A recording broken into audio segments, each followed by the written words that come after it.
Hello guys.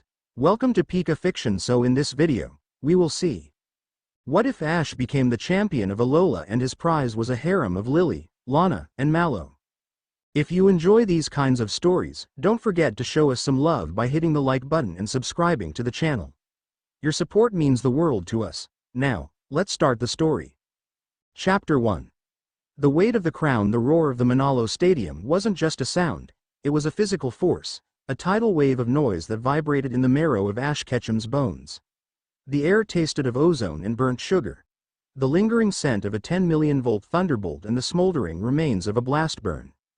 Ash stood at the center of the battlefield, his chest heaving, his lungs burning with the sweet ache of exhaustion. Pikachu sat perched on his shoulder, ears twitching, static still crackling faintly through his yellow fur. Across the scorched earth, Professor Kukui, no, the masked royal, was recalling Incineroar. The man was smiling, a bruised, bloody, ecstatic grin that mirrored Ash's own. They had done it. The Alola League had its first champion. You've rewritten the horizon, Ash, Kukui called out, his voice amplified by the breathless silence that had suddenly befallen the stadium. Alola has its son. Ash raised a hand to wave to the crowd, expecting the usual chaotic eruption of cheers. He expected his mother's voice screaming from the stands, or Rotom Dex zooming in for a close-up. Instead, the silence deepened. It started from the northern stands and swept across the arena like a shadow passing over the sun. The cheering didn't just fade, it was cut. Thousands of people stood, not in jubilation, but in a sudden, reverent hush. Pikachu whispered, his tail stiffening. I know, buddy, Ash murmured, his eyes narrowing. The adrenaline of the battle was cooling into a sharp, icy instinct. Something was wrong. Stay sharp. From the high perch above the stadium, a flash of electric yellow darted down. Tapu Koko, the island guardian of Mele, landed silently between Ash and Kukui. The deity hovered, its shell closed, floating inches above the cracked concrete. Usually, Tapu Koko was frantic energy, a creature of challenge and war. Today, it moved with the heavy, deliberate grace of an executioner. Slowly, the guardian lowered itself. It didn't attack. It didn't scream. It bent its armored knees, placing its closed shell against the ground in a deep, unmistakable bow. A collective gasp tore through the audience. Guardian, Kukui whispered, stepping forward, his smile faltering. What is this? Tapu Koko rose, its electric blue eyes locking solely on Ash. It screeched, a piercing, resonant sound that wasn't a battle cry, but a proclamation. The cry echoed out toward the other islands, and in the distance, faint, answering cries could be heard from Akala, Ula, and Pony. The guardian turned and vanished in a streak of lightning, leaving only a single, shimmering object floating in the air where it had stood.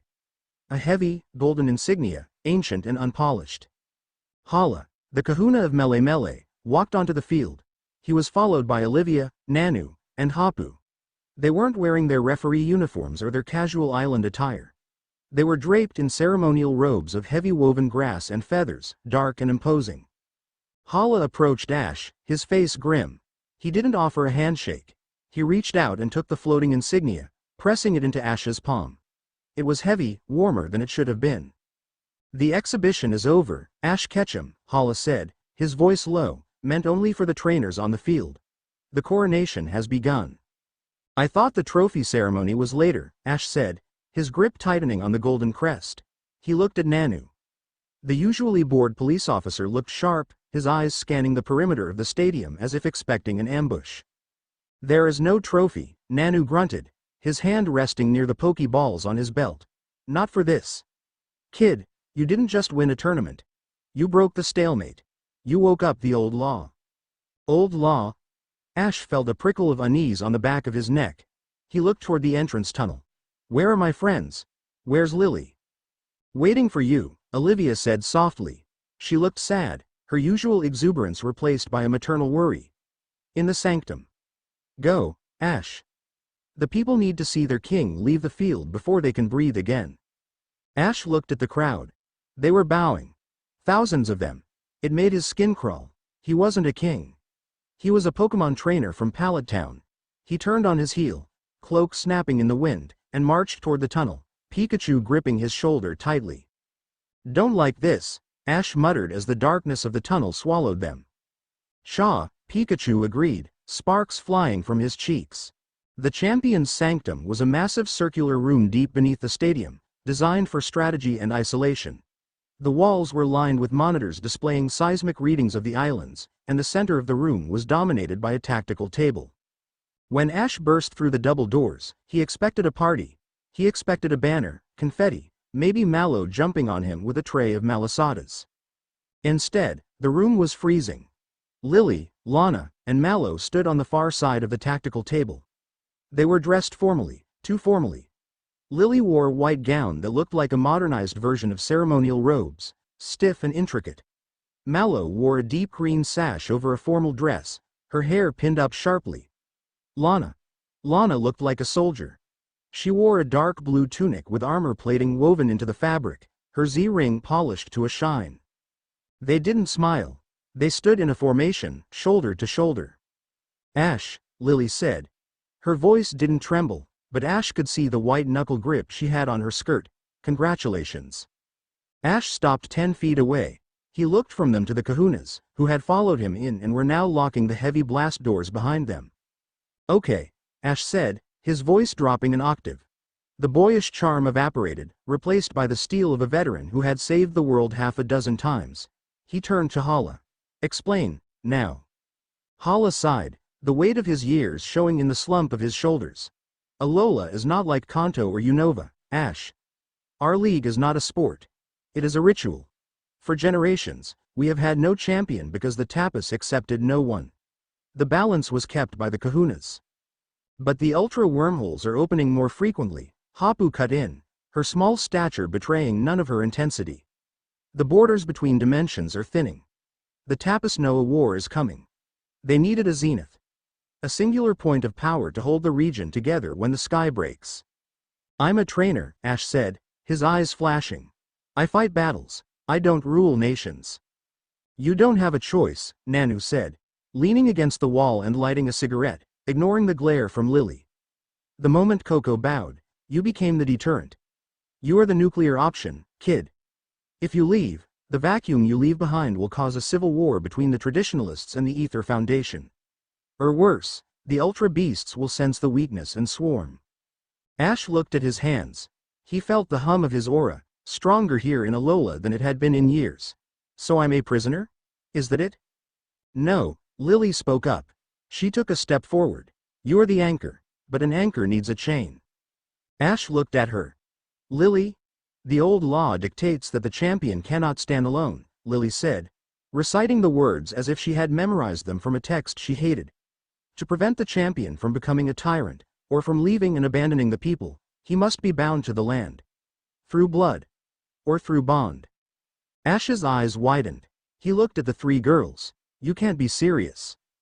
The noble houses of Alola, my family included, are already maneuvering, Mallow said, her voice tight. They want to marry their daughters to you. They want to control the champion.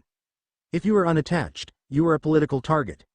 Every decision you make will be questioned, every move blocked. Unless, Lana said, her voice cutting through the air like a blade. She lifted her chin, staring Ash dead in the eye. Unless you have already chosen. Ash stared at them. The realization hit him like a physical blow. You three volunteered. We didn't volunteer to be prizes, Ash, Mallow said, her eyes shimmering with unshed tears. We volunteered to be your shield. If the public knows you are bound to us, to the Ether Foundation, to the trial captains, to the people, the nobles can't touch you. We stabilize your rule.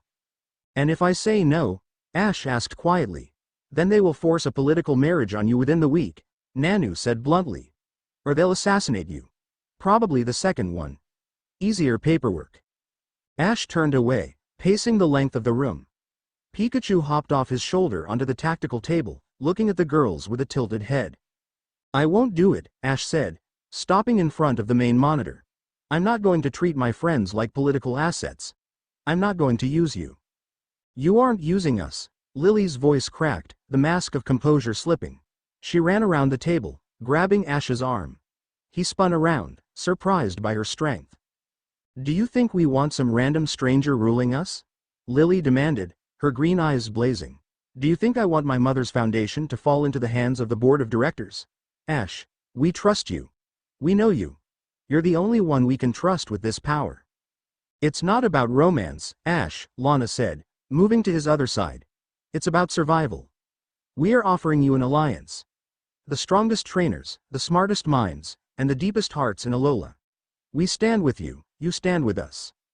And if it becomes more. Mallow stepped up, placing a hand on his chest, over his heart. Her touch was warm, grounding. Then let it happen naturally. But for now, we need you to claim us, before the sun sets. Ash looked at them. Really looked at them.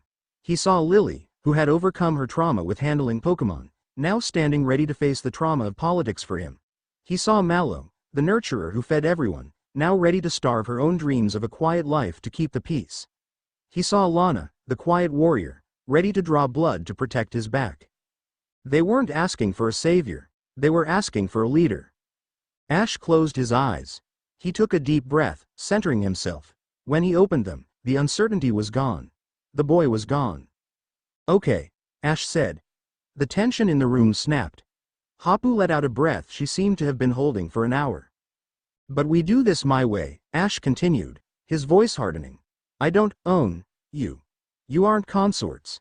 You're my council. You're my generals. If we do this, we run Alola together. No secrets. No hiding behind traditions. Lana smirked, a small, dangerous thing. I can work with that. Agreed. Lillie breathed, nodding. Then let's get it over with, Ash said. What do I have to do? Hala stepped forward, holding a ceremonial bowl of water from the Tapu village. A simple exchange of vows before the kahunas, and then, a public declaration. The ground shook. It wasn't a subtle tremor. The entire sanctum lurched sideways. Monitors flickered and died. The emergency lights bathed the room in a spinning crimson glow. Earthquake? Mallow gasped, grabbing the table for support. No, Ash said instantly, his hand flying to his belt. Impact. The main tactical screen rebooted, showing a live feed of the stadium above. The sky had ripped open. It wasn't the swirling vortex of a standard ultra wormhole.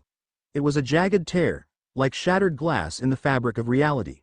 Violet energy poured out like blood. From the tear, shapes were descending. Not the erratic, confused ultra beasts they were used to. These were moving in formation. Armored, sleek, and fast. Guzzlords. Nanu squinted at the screen. No, too small, too fast. They're targeting the civilians, Lillie said, her fingers flying across a holographic keyboard she projected from her wrist device. Ash, the barrier around the stadium is failing. Energy signature is. It's matching the Z crystals. They're draining the stadium's power. Ash didn't look at the kahunas, he looked at the girls.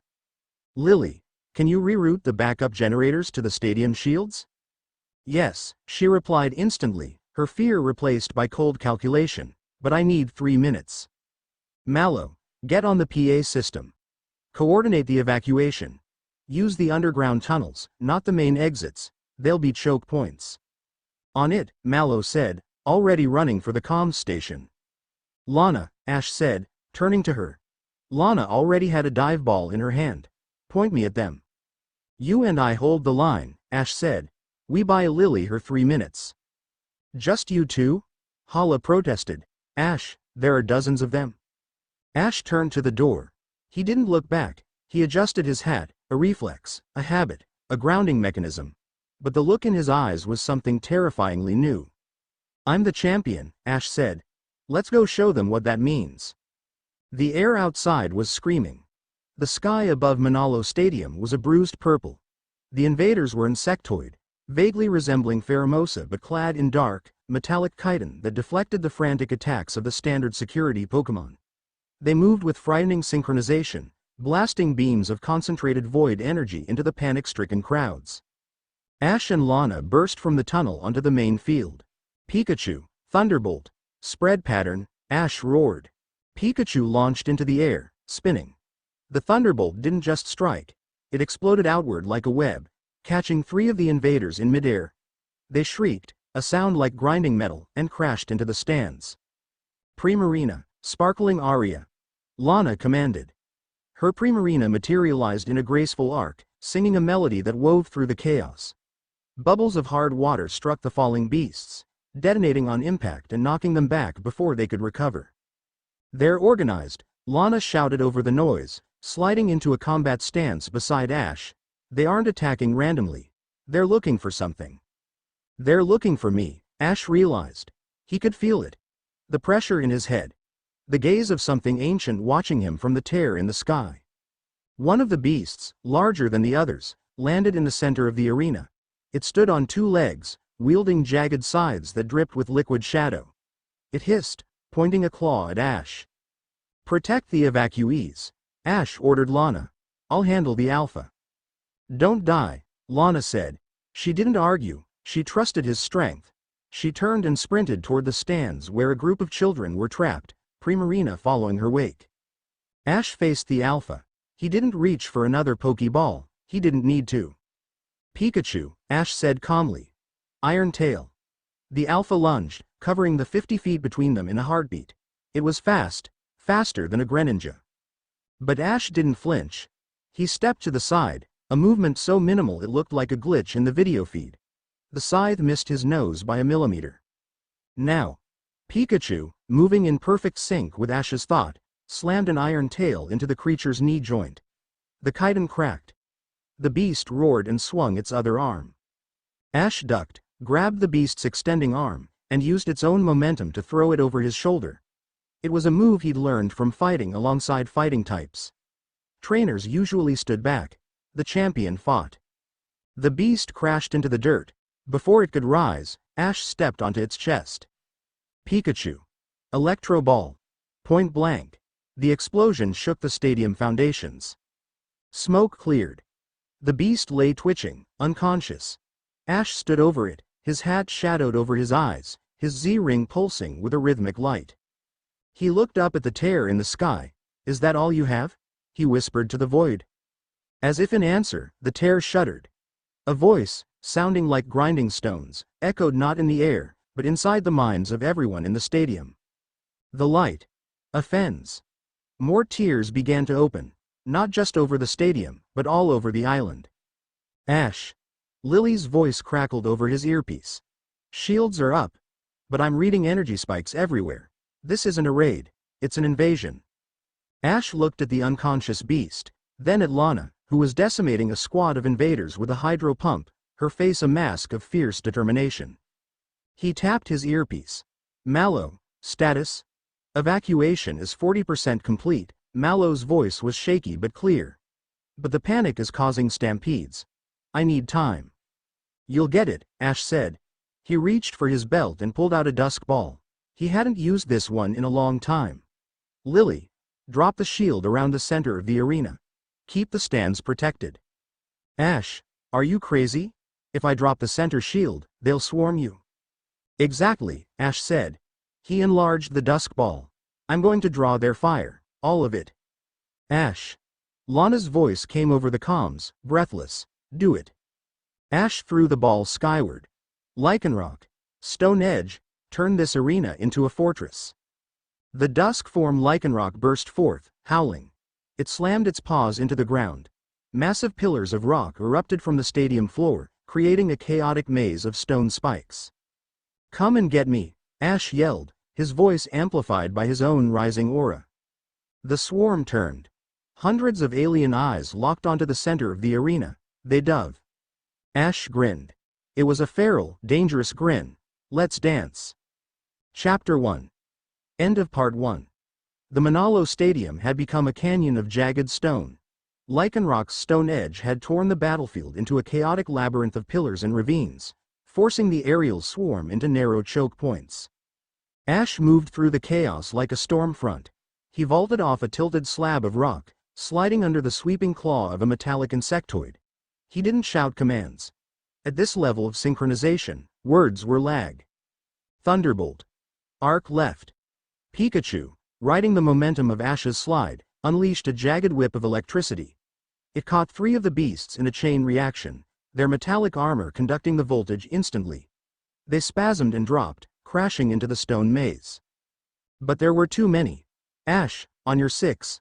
Lillie's voice cut through the static in his ear. thermal signature spiking. Ash didn't turn. He dropped flat. A beam of violet void energy seared the air where his head had been a microsecond before, turning the rock pillar behind him into molten slag. The heat blistered his skin, but he rolled forward, coming up into a crouch. Roll it. Brave bird. From the high rafters, Roll dropped like a stone, enveloped in blue flame. It struck the attacker, a sniper-class beast perched on the scoreboard, with the force of a meteorite. The impact sent the creature tumbling into the stands. Target down, Ash panted, wiping soot from his face. Lana, status? North gate is clear. Lana's voice was disturbingly calm, accompanied by the distinct sound of a hydro pump snapping bone. Primarina is singing them to sleep, permanently. Mallow? Civilians are in the tunnels, Mallow reported. Her voice was breathless, strained. But Ash, the tunnel supports are shaking from the impacts. If you keep fighting in the center, the vibrations might collapse the exits. Ash froze. He looked around. The swarm was circling, reorganizing. They were learning. They realized the center was a kill box, so they were preparing to carpet bomb the entire structure. Lillie, Ash barked, his mind racing. The shield. Can you invert the polarity? Invert? Lillie paused for a fraction of a second. You want to turn the defensive dome into a containment field? Ash, that will trap you inside with them. Do it. Trap them in here with me so Mallow can get the people out. Ash. Do it. The energy dome above the stadium flickered from blue to an angry orange. The hum deepened, vibrating in the teeth of everyone present. The swarm, sensing the shift, screeched in unison. They tried to pull up, to escape the perimeter, but the hard light barrier slammed them back down. They were locked in. Ash stood alone in the center of the ruin, surrounded by 40 hostile entities. He adjusted his hat, the brim casting a shadow over his eyes. Okay, he muttered, his hand hovering over his Z-ring, no more holding back. He locked eyes with Pikachu. The electric mouse nodded, his cheeks sparking with an intensity that turned the air white hot. Ash crossed his arms, the Z-crystal glowing with blinding intensity. This wasn't the fun dance of the Alola trials. This was a war cry. 10 million volt thunderbolt. The clouds above the dome blackened instantly. The connection between trainer and Pokémon became a visible tether of light. Pikachu leapt, suspending in the air as 7 colored bolts of lightning struck him simultaneously, converging into a single, devastating point of power. The release was silent. Then, the world turned white. The blast didn't just hit the targets, it pressurized the air inside the dome. The electricity behaved like a fluid, washing over the stone pillars, hunting the metallic beasts, vaporizing chitin and armor in a flash of absolute destruction. The shockwave hit the containment field, rippling outward like a stone in a pond. Inside the tunnels, Mallow felt the ground shudder one last time, then go still. She looked up at the ceiling, dust raining down on her hair. Ash, she whispered. The silence that followed was heavy, broken only by the crackle of cooling rock. The containment field powered down with a dying whine. The smoke in the stadium began to drift away, revealing the aftermath. The stone pillars were fused into glass. The invaders were gone, reduced to ash and scrap metal scattered across the battlefield. In the center of a crater of blackened concrete, Ash sat on his knees, breathing hard. His shirt was torn at the shoulder, revealing a nasty friction burn. Pikachu was curled up in his lap, exhausted but conscious. Ash. Lana was the first to reach him. She didn't run. She slid down the crater wall, Primarina gliding beside her. She dropped to her knees, her hands immediately checking him for critical injuries. I'm fine, Ash wheezed, flinching as she touched his shoulder. Just, drained. You idiot, Lana hissed, though there was no heat in it. She grabbed his face, forcing him to look at her. Her blue eyes were fierce, wide with adrenaline. You trapped yourself in a cage with monsters. Worked, didn't it? Ash managed a weak grin. Mallow and Lillie scrambled down the slope a moment later, followed by the kahunas. Mallow was crying silently, her hands trembling as she reached out to touch Ash's arm, as if to confirm he was solid. The civilians are safe, Mallow choked out. Everyone is out. Lillie was staring at the devastation. She looked at the fused glass of the arena floor, then at Ash. She pulled a tablet from her bag, her fingers shaking as she scanned the area. The energy readings. Lillie whispered. Ash, that wasn't just a Z move. The output. It synchronized with the island energy. You didn't just use Pikachu's power. You pulled power from Mallow itself. Hala stepped forward, his expression solemn. He looked at the devastation, then at the young man being fretted over by the three women. The land protects its king, Hala said, his voice echoing in the crater, and the king protects his land. Ash swatted Lana's hands away gently and stood up, swaying slightly. Mallow immediately moved to support his left side. Lana took his right. He didn't push them away this time. Who were they? Ash asked, looking at the scrap metal. Not ultra beasts, Nanu said, kicking a piece of curved black metal. He picked it up. It was branded with a symbol. A black circle eclipsing a sun. Tech. Bio-augmented drones. Someone built these. The eclipse, Lillie murmured, her face paling. I saw files. Old files in my mother's archives. Rumors of a sect that worshipped Necrozma not as a light bringer but as a destroyer. We need to move, Olivia said, scanning the skyline. This was a probe. A test of the champion's strength. If they know he survived, they will try again. Harder. Ash looked at the girls supporting him. He felt their trembling, not from fear, but from the adrenaline crash. He realized then that the kahunas were right. This wasn't a game. He couldn't go back to Pallet Town. He couldn't just travel to the next region. He was the target, and if he left, Alola would burn. The sanctum, Ash said, his voice finding its strength again. We finish the rite, tonight. Lana looked up at him, surprised. Mallow squeezed his arm. Are you sure? Lillie asked softly. Ash looked at the horizon, where the sun was beginning to set, casting long shadows over the broken stadium. I'm not going anywhere, he said. The inner chamber of the sanctum was lit only by the glow of the Z crystals embedded in the walls. The air was cool, smelling of incense and salt water. Ash sat on a woven mat in the center of the room. He had cleaned up, bandaged his shoulder, and changed into a fresh set of clothes, loose island trousers and a black shirt. He sat cross-legged, his posture straight. Opposite him sat Lillie, Lana, and Mallow. The kahunas stood in a circle around them, chanting in a low, rhythmic dialect that predated the modern lead. Tapu Koko had returned, hovering silently in the rafters, watching. Hala held a bowl carved from the wood of a sacred tree. It was filled with water from the spring of Tapu Fini. The rite of the zenith, Hala intoned, his voice filling the room, is not a marriage of law, but a binding of fate. The champion is the Sunyu. He gestured to the three women, or the sea, the earth, and the sky. The sun cannot shine without the world to hold its light. He stepped toward Ash. Ash Ketchum. Do you accept the burden of this land? Do you swear to shield it with your body, and guide it with your spirit? Ash looked at the water. He saw his reflection, older, tired, but resolute. I do. Hala turned to the women. Lillie of Ether. Mallow of the lush jungle. Lana of Brooklet Hill. Do you swear to anchor him? To be his counsel, his strength, and his sanctuary? Do you accept that his enemies are your enemies, and his life is your life? Lana didn't hesitate. I swear. Mallow took a deep breath, her eyes locking with Ash's. I swear. Lillie smoothed her skirt, her expression composed and regal. I swear. Hala handed the bowl to Ash. Drink. And share. Ash took the bowl. He took a sip. The water was impossibly cold, sending a shock through his system that felt like a lightning strike. The exhaustion vanished, replaced by a hum of pure energy. He passed the bowl to Lana. She drank, her eyes never leaving his. She passed it to Mallow, who drank deeply, a flush rising to her cheeks. Finally, Lillie took the bowl, finishing the draft and setting it down.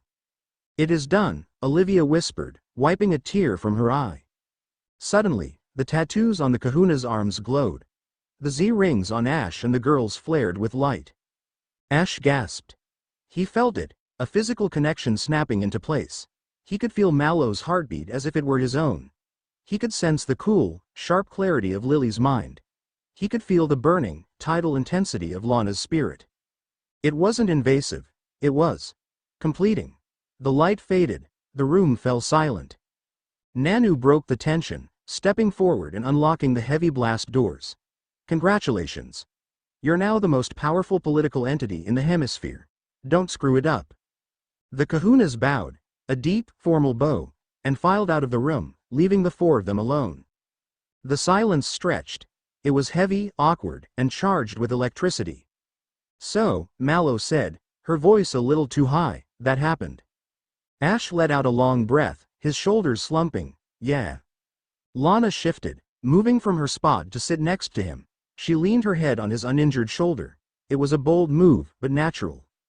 You were reckless today, she murmured. I had to be, Ash said, leaning his head back against hers. I couldn't let them get past me.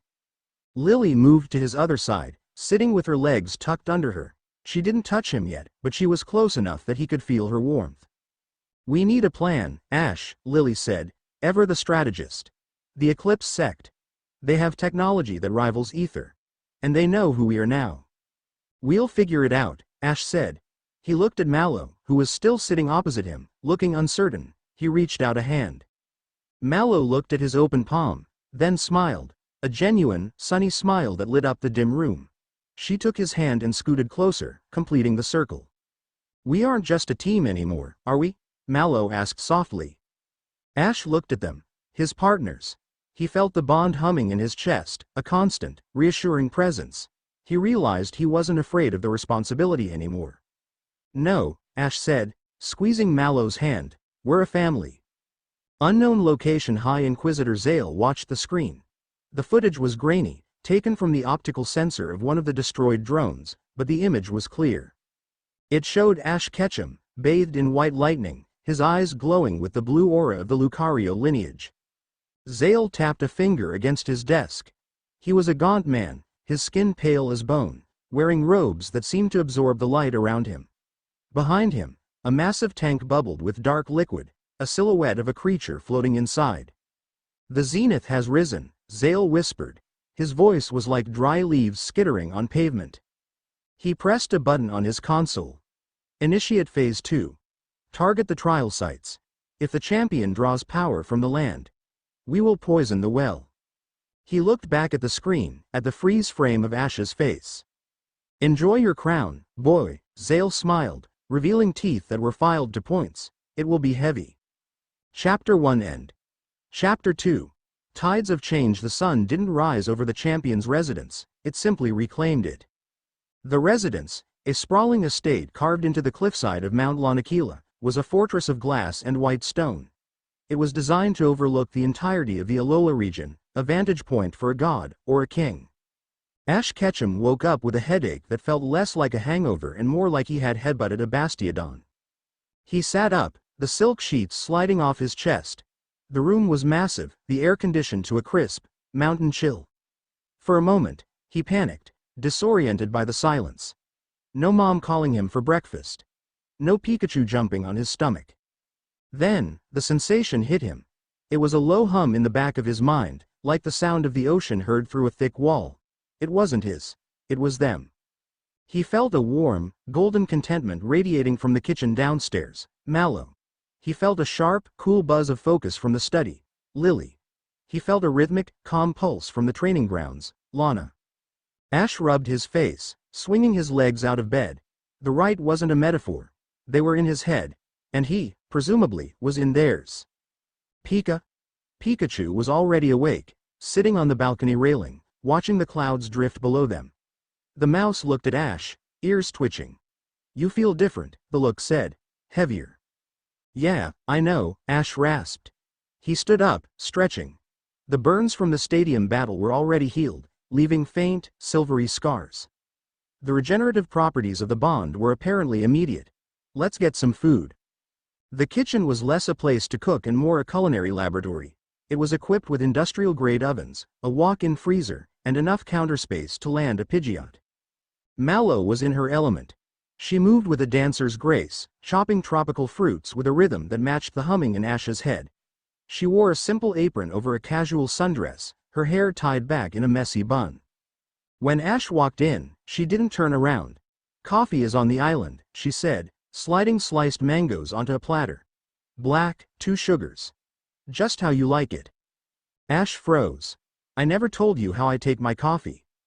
Mallow paused, the knife hovering over a papaya. She turned, her cheeks flushed pink. You didn't have to. I just felt like that was what you wanted. It's weird, right? A little, Ash admitted, walking over to the island. He took the mug. It was perfect, but not bad. Lillie is stressing out, Mallow said, nodding toward the ceiling. I can feel her anxiety. It tastes like static. She's been up since 4 going over the council protocols. And Lana? Punching things, Mallow grinned. She's happy. Ash took a sip of the coffee, leaning against the counter. He looked at Mallow. The last time they were in a kitchen together, it was at the Pokemon school, laughing about failed recipes. Now, there was a weight between them. A shared destiny. How are you holding up? Ash asked quietly. Mallow stopped chopping. She looked down at the cutting board. My dad called. He called me, Lady Mallow. He asked if he needed an appointment to see me. Her voice wobbled. Ash, I don't want to lose my family. Ash set the mug down. He crossed the kitchen in 2 strides and pulled her into a hug. It wasn't a romantic embrace, but a grounding one. He held her tight, letting his own aura, steady, unyielding, wash over her anxiety. You aren't losing anyone, Ash murmured into her hair. We're the ones making the rules now, remember? If you want to see your dad, we go see him. If he bows, you tell him to knock it off. Mallow laughed, a watery sound, and squeezed him back. You're surprisingly good at this. The whole benevolent ruler thing. I'm faking it, Ash grinned, pulling back. Representative Ketchum, a cool, synthesized voice interrupted them. Rotom Dex floated into the room, looking unusually serious. He wasn't displaying his usual emoticons. His screen showed a countdown. The Council of Kings convenes in 2 hours. Lillie requests your presence in the war room. She says, and I quote, if he comes in wearing shorts, I will have Frostlass freeze him solid. Ash looked down at his sleep shorts. Right, time to suit up. The council chamber was located in the oldest wing of the Ether Paradise, a neutral ground between the 4 islands. It was a massive amphitheater of obsidian and marble, floating above the conservation waters. When Ash's transport arrived, a sleek, armored Corviknight taxi, the press was already there. Hundreds of cameras flashed, a strobe light effect that was blinding even through the tinted windows. Ash stepped out. He wasn't wearing his hat. Lillie had chosen his attire. It was a fusion of modern formal wear and traditional Alolan royalty. A high-collared tunic of deep charcoal, embroidered with gold thread in patterns of the sun and moon. A cape of white silk, weighted at the hem. On his belt, 6 Pokeballs. Lillie, Lana, and Mallow flanked him. They wore matching ceremonial sashes over their formal wear, marking them as the Zenith's circle. Shoulders back, Lillie whispered, walking on his left. Don't wave. You aren't a celebrity anymore, you're the state. Ash kept his hands clasped behind his back, his face a mask of calm. He walked the red carpet, ignoring the reporters' screaming questions about the invasion, the harem, and the rumors of war. They entered the chamber. The room was circular. In the center sat the champion's throne, a seat that hadn't been used in 50 years. Arranged in a semicircle around it were the seats of the kahunas and the Elite Four. Behind them, in the tiered seating, sat the representatives of the noble houses. The air in the room was stifling. 200 pairs of eyes locked onto Ash. Some were curious, most were hostile. Ash walked to the center. He didn't sit. He stood before the throne, his hand resting on the backrest. Be seated, Ash said. His voice wasn't loud, but it carried. The kahunas sat, the Elite Four sat, the nobles hesitated. One man remained standing. He was a large man, draped in purple robes, with a heavy gold chain around his neck. Lord Vane, head of the largest export conglomerate on Akala. With all due respect, Lord Vane boomed, his voice echoing off the vaulted ceiling. I do not recognize the authority of this boy. The room went dead silent. Lillie stiffened. Ash felt her anger spike, a sharp, cold needle in his mind. He placed a mental hand on it, calming her. Let me. Ash turned slowly to face Lord Vane. You're Lord Vane, Ash stated. It wasn't a question. I am, Vane sneered. And I speak for the commerce of Akala. We have suffered millions in damages from this invasion you provoked. We are told you are the champion, yet you bring war to our doorstep. And now, you parade these girls around as if this is a playground. He gestured dismissively at Lillie, Lana, and Mallow. A schoolgirl, a fisherman's daughter, and a cook. Is this the cabinet of a king? Or a child's plaything? Lana took a step forward, her hand twitching toward her Z-ring. Ash held up a hand. Lana stopped instantly. Ash walked toward the tiers. He walked up the stairs, his boots clicking on the marble. He stopped 3 steps below Lord Vane, looking up at the man. You provoked the attack? Ash asked softly. You drew them here, Vane shouted, playing to the crowd. The beasts seek the light. You are a beacon of danger. I see, Ash said. So your solution is, what? Darkness. Ash's eyes began to glow. A faint, blue aura misted off his shoulders. The air temperature in the room dropped 10 degrees in a second. Pikachu, standing by the throne, sparked, a low, menacing growl of electricity. You speak of damages, Ash said, his voice hard as iron. While you sat in your bunker, Lana fought on the front lines to protect your shipping lanes. While you counted your coins, Mallow organized the evacuation of your workers. While you wrote speeches, Lillie reprogrammed the defense grid that saved your estate. Ash took a step up. Vane took a step back, sweating now. These women, Ash continued, his voice rising, are not my playthings. They're the only reason you are breathing today. Ash reached out with his aura. He didn't attack, he simply pushed. It was a projection of intent. The sheer weight of his presence, the pressure of a trainer who had faced gods and monsters. Every person in the room felt it, a physical weight on their chests, the instinctual fear of a predator entering the room. Vane collapsed into his chair, gasping, his face pale. Ash turned his back on him. He looked at the rest of the nobles. The Eclipse sect is real, Ash addressed the room. They are coming. I am not asking for your taxes. I am not asking for your permission. I am telling you to prepare. He walked back to the throne and, for the first time, sat down. This council is now in session, Ash said. The first item on the agenda is the mobilization of the island guardians. Lillie, present the data. Lillie stepped forward, placing a crystal drive on the central table. As the holographic map of Alola sprang to life, she glanced at Ash. Her mental voice whispered in his head, clear and impressed. Show off. Ash allowed himself a mental smirk. Worked, didn't it? The meeting lasted 6 hours. By the time it adjourned, Ash felt like he had run a marathon. The politics were exhausting. Trade routes, defense budgets, calming the panic of the tourism board. When the doors finally opened, Ash escaped to the private balcony overlooking the ocean. He leaned against the railing, ripping off the stifling high collar of his tunic. The sun was setting, painting the water in hues of violet and orange. You scared them. Ash turned. Lana was leaning against the doorway. She had ditched her ceremonial sash and was unbraiding her hair. Good, Ash said. Fear keeps them listening. If they're listening, they aren't dying. Lana walked over to him. She didn't look at the sunset. She looked at his hands, which were gripping the railing tight enough to whiten the knuckles. You're angry, she observed. I'm frustrated, Ash corrected. Vane was right about one thing. They came for me, if I wasn't here. If you weren't here, Necrozma would have eaten the sun 5 years ago. Lana cut him off. Stop doing that. Stop taking responsibility for the existence of evil. She grabbed his wrist. Come with me. Where? Training deck, now. The training deck was a suspended platform beneath the main structure, open to the elements. The wind whipped around them, smelling of salt. No Pokemon, Lana said, kicking off her shoes. She stood barefoot on the mats, assuming a stance that was low and balanced. Just us. Ash blinked. Lana, I'm not going to fight you. Why? Lana challenged, her eyes narrowing. Because I'm a girl? Or because you think I'm fragile?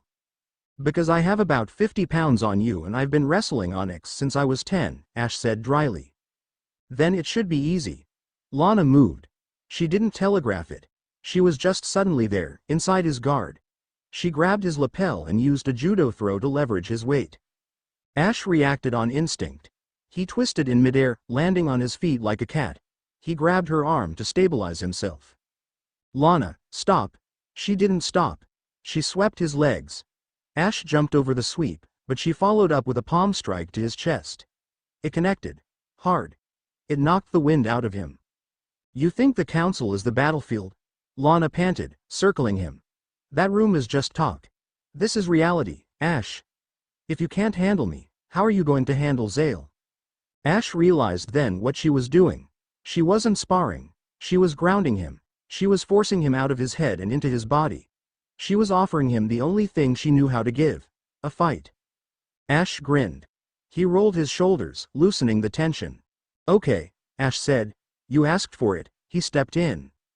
They fought for 20 minutes. It wasn't a brawl, it was a conversation in kinetic energy. Lana was fluid, relentless, like water crashing against a cliff. Ash was solid, explosive, the rock that broke the wave. They grappled, tumbled, and struck. Ash held back his strength, focusing on technique, but Lana pushed him to his limits. Finally, Ash caught a kick, spun her around, and pinned her to the mat. He hovered over her, both of them breathing hard, sweat dripping from their faces. Yield? Ash asked. Lana looked up at him. Her hair was fanned out like a halo. Her chest heaved against his. The adrenaline of the fight was fading, replaced by something hotter, sharper. The bond between them flared. Ash felt her admiration, her fierce loyalty, and her desire. You're heavy, Lana whispered, but she didn't push him off. Ash looked at her lips. He could feel the pulse of the ocean in her, the wild, untamable depth. Lana, he said, his voice rough. She reached up, her fingers tracing the scar on his cheek. You're the zenith, Ash. But even the sun needs to crash into the ocean sometimes. She pulled him down. The kiss tasted of salt and adrenaline. It wasn't gentle. It was demanding. It was acclaiming.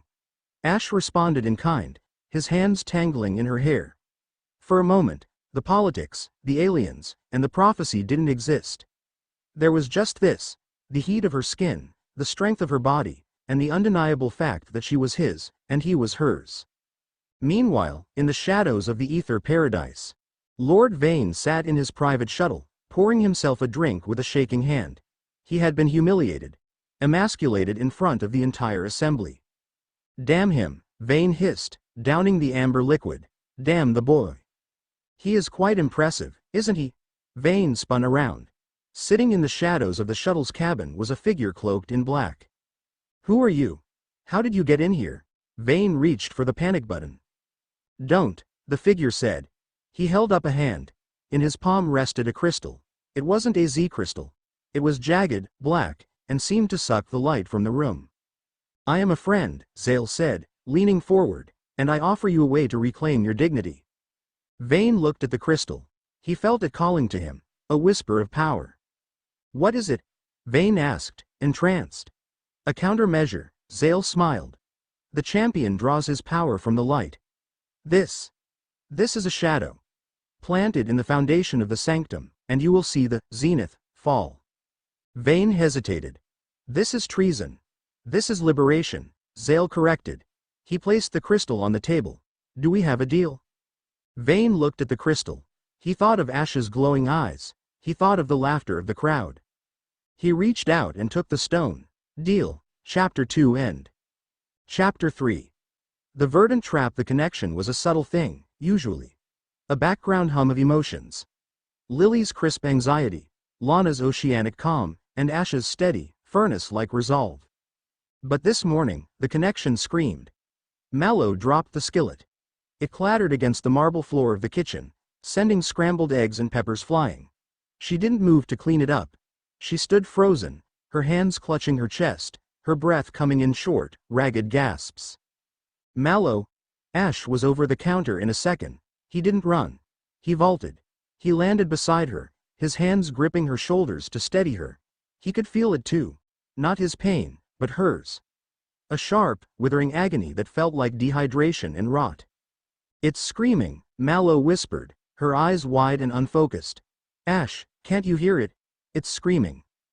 Who? Ash asked, his voice low and urgent. Who is screaming? The jungle, Mallow choked out. Tears streamed down her face. Akala. The lush jungle. It's dying. The blast doors to the kitchen hissed open. Lillie and Lana rushed in, fully dressed.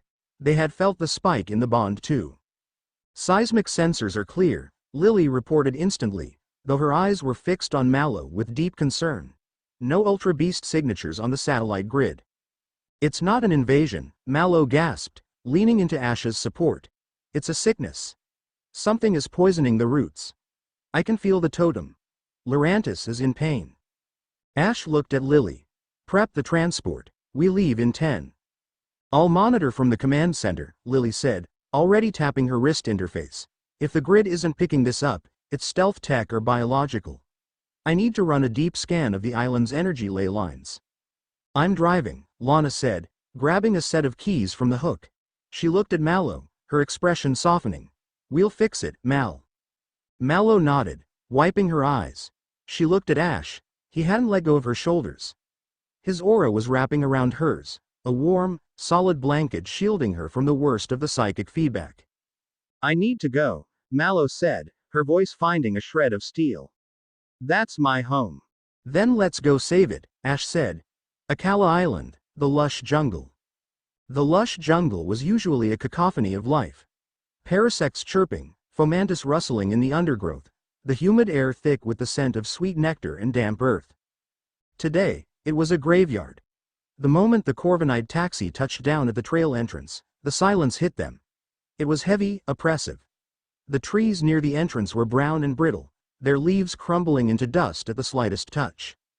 Masks on, Ash ordered, pulling a rebreather from his belt. The air quality is toxic. Lana and Mallow followed suit.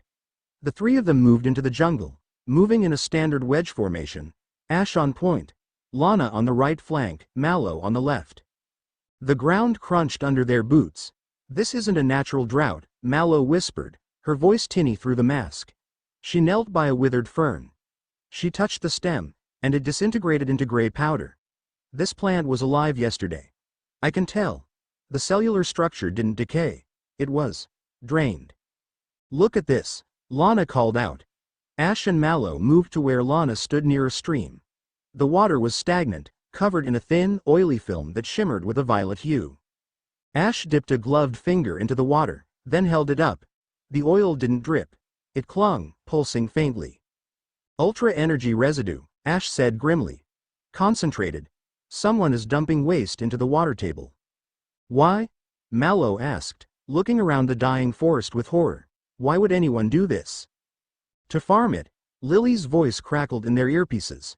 Ash, I'm reading massive energy spikes from the center of the jungle. It looks like a terraforming engine. They aren't just killing the jungle. They're trying to convert the biomass into ultra-space energy. They're turning Akala into a battery, Ash realized. His fists clenched. Mallow, where is the totem's den? North, Mallow said, pointing a trembling finger. Past the clearing. But Ash.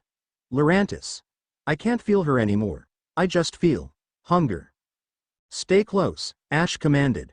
Pikachu, scanning mode. Pikachu affirmed, his ears swiveling like radar dishes. They moved deeper. The canopy thickened, blocking out the sun. The shadows grew long and twisted. The silence was broken only by the sound of their breathing and the occasional snap of a dead branch. Then, the rustling started. It wasn't the erratic scuttling of wild Pokémon. It was the synchronized march of infantry. Contact, Lana warned, her hand flying to a dive ball. From the withered brush, they emerged. Parasect. Dozens of them. But they were wrong. Their mushrooms, usually a vibrant orange, were a sickly, pulsating purple. Their eyes were blank, glowing with the same violet light as the oil in the water. They didn't chirp. They hissed, a sound like escaping steam. They're corrupted, Mallow gasped. Don't hurt them, they're sick. They're hostile, Lana countered. Primarina. Lana threw her ball. The sea prima donna materialized, looking around with distaste at the rotting jungle. Bubble beam. Suppression fire. The parasects lunged. They were unnaturally fast, their claws dripping with purple sludge. Pikachu. Electroweb. Pin them down, Ash yelled. Pikachu launched a net of electricity, catching the front line of parasects. They thrashed, screeching, but didn't stop. They tore through the webbing, ignoring the pain. They aren't feeling pain, Ash noted, dodging a slash from a corrupted Morello. He kicked it away, careful not to crush it. They're berserkers. I can soothe them. Mallow stepped forward, pulling a great ball. Sarina, sweet scent, use aromatherapy. Sarina appeared, spinning gracefully. She released a cloud of pink, sweet-smelling pollen. Usually, this would calm any raging Pokémon instantly. The corrupted Parasects ignored it. One of them leapt at Mallow, claws extended.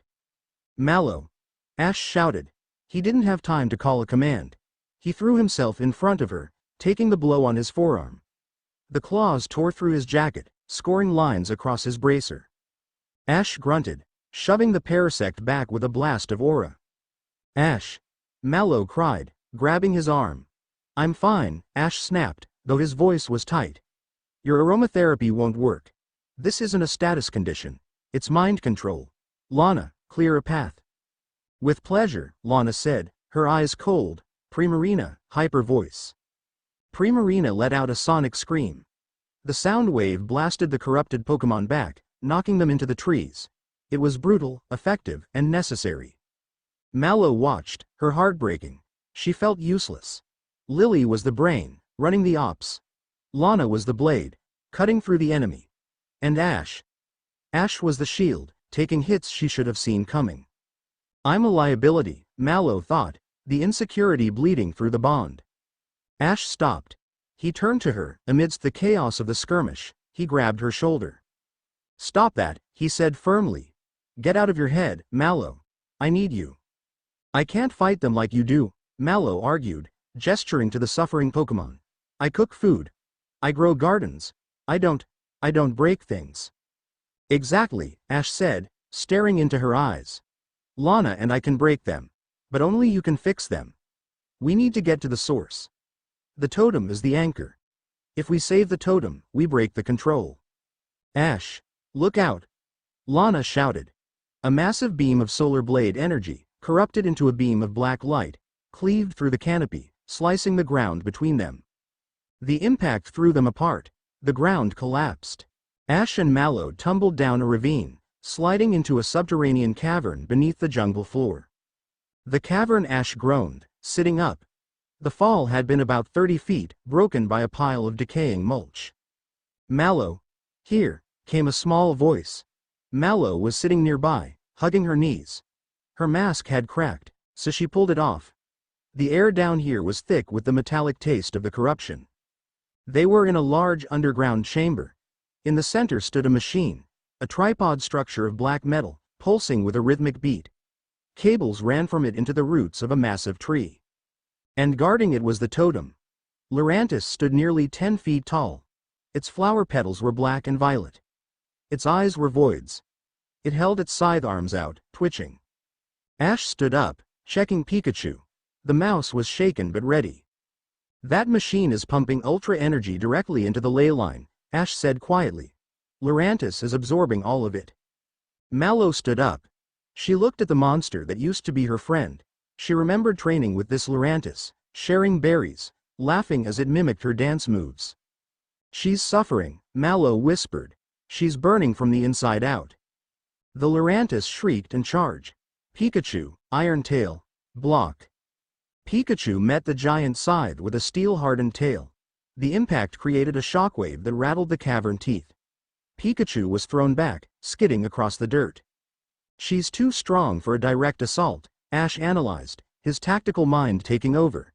If we hit her with full power, the volatile energy inside her might detonate. She'll explode. Ash turned to Mallow. We have to purge the energy, Ash said.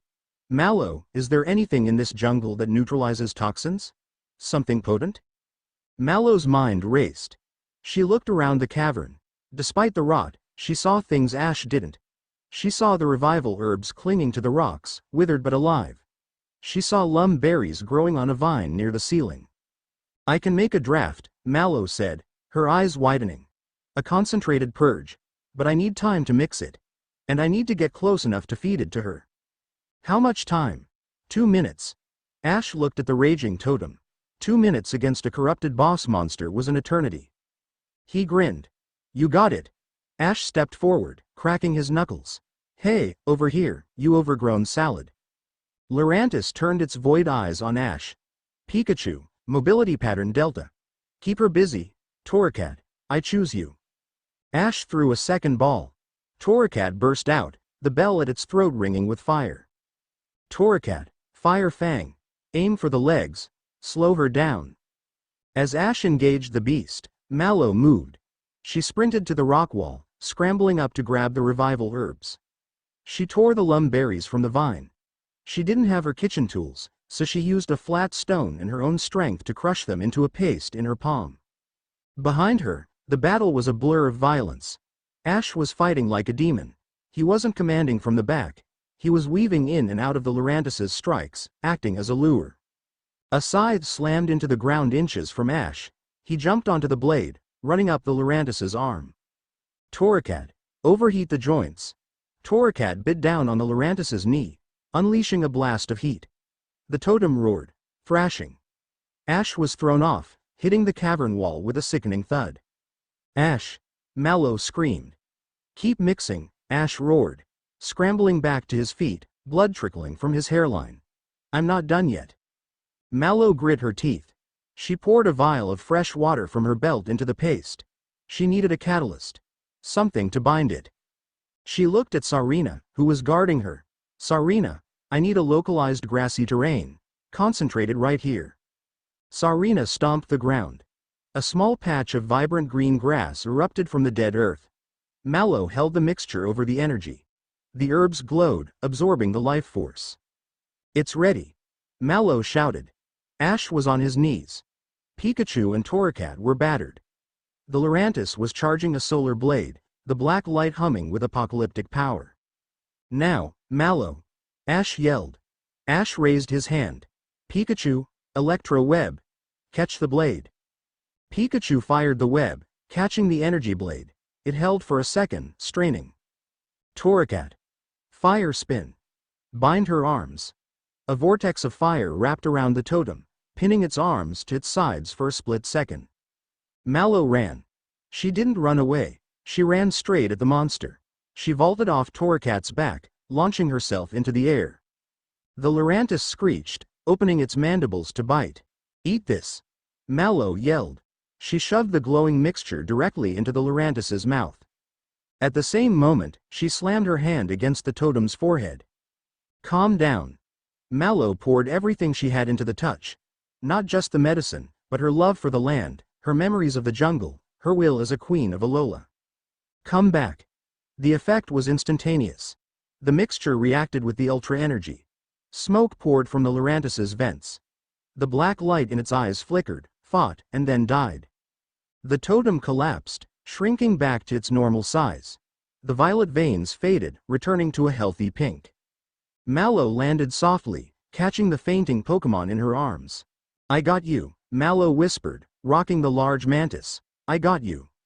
The machine in the center of the room sparked and exploded, its connection severed. Ash limped over, recalling Torracat. He looked at Mallow, who was covered in dirt, sweat, and herb paste, holding the totem. He smiled. Not bad for a cook. Mallow looked up, tears in her eyes, but she was smiling too. I prefer, Battle Chef. The aftermath. Lana found them 20 minutes later. She had rappelled down the ravine, Primarina floating beside her. You guys look terrible, Lana noted, inspecting Ash's head wound. We won, Ash said, wincing as she applied antiseptic.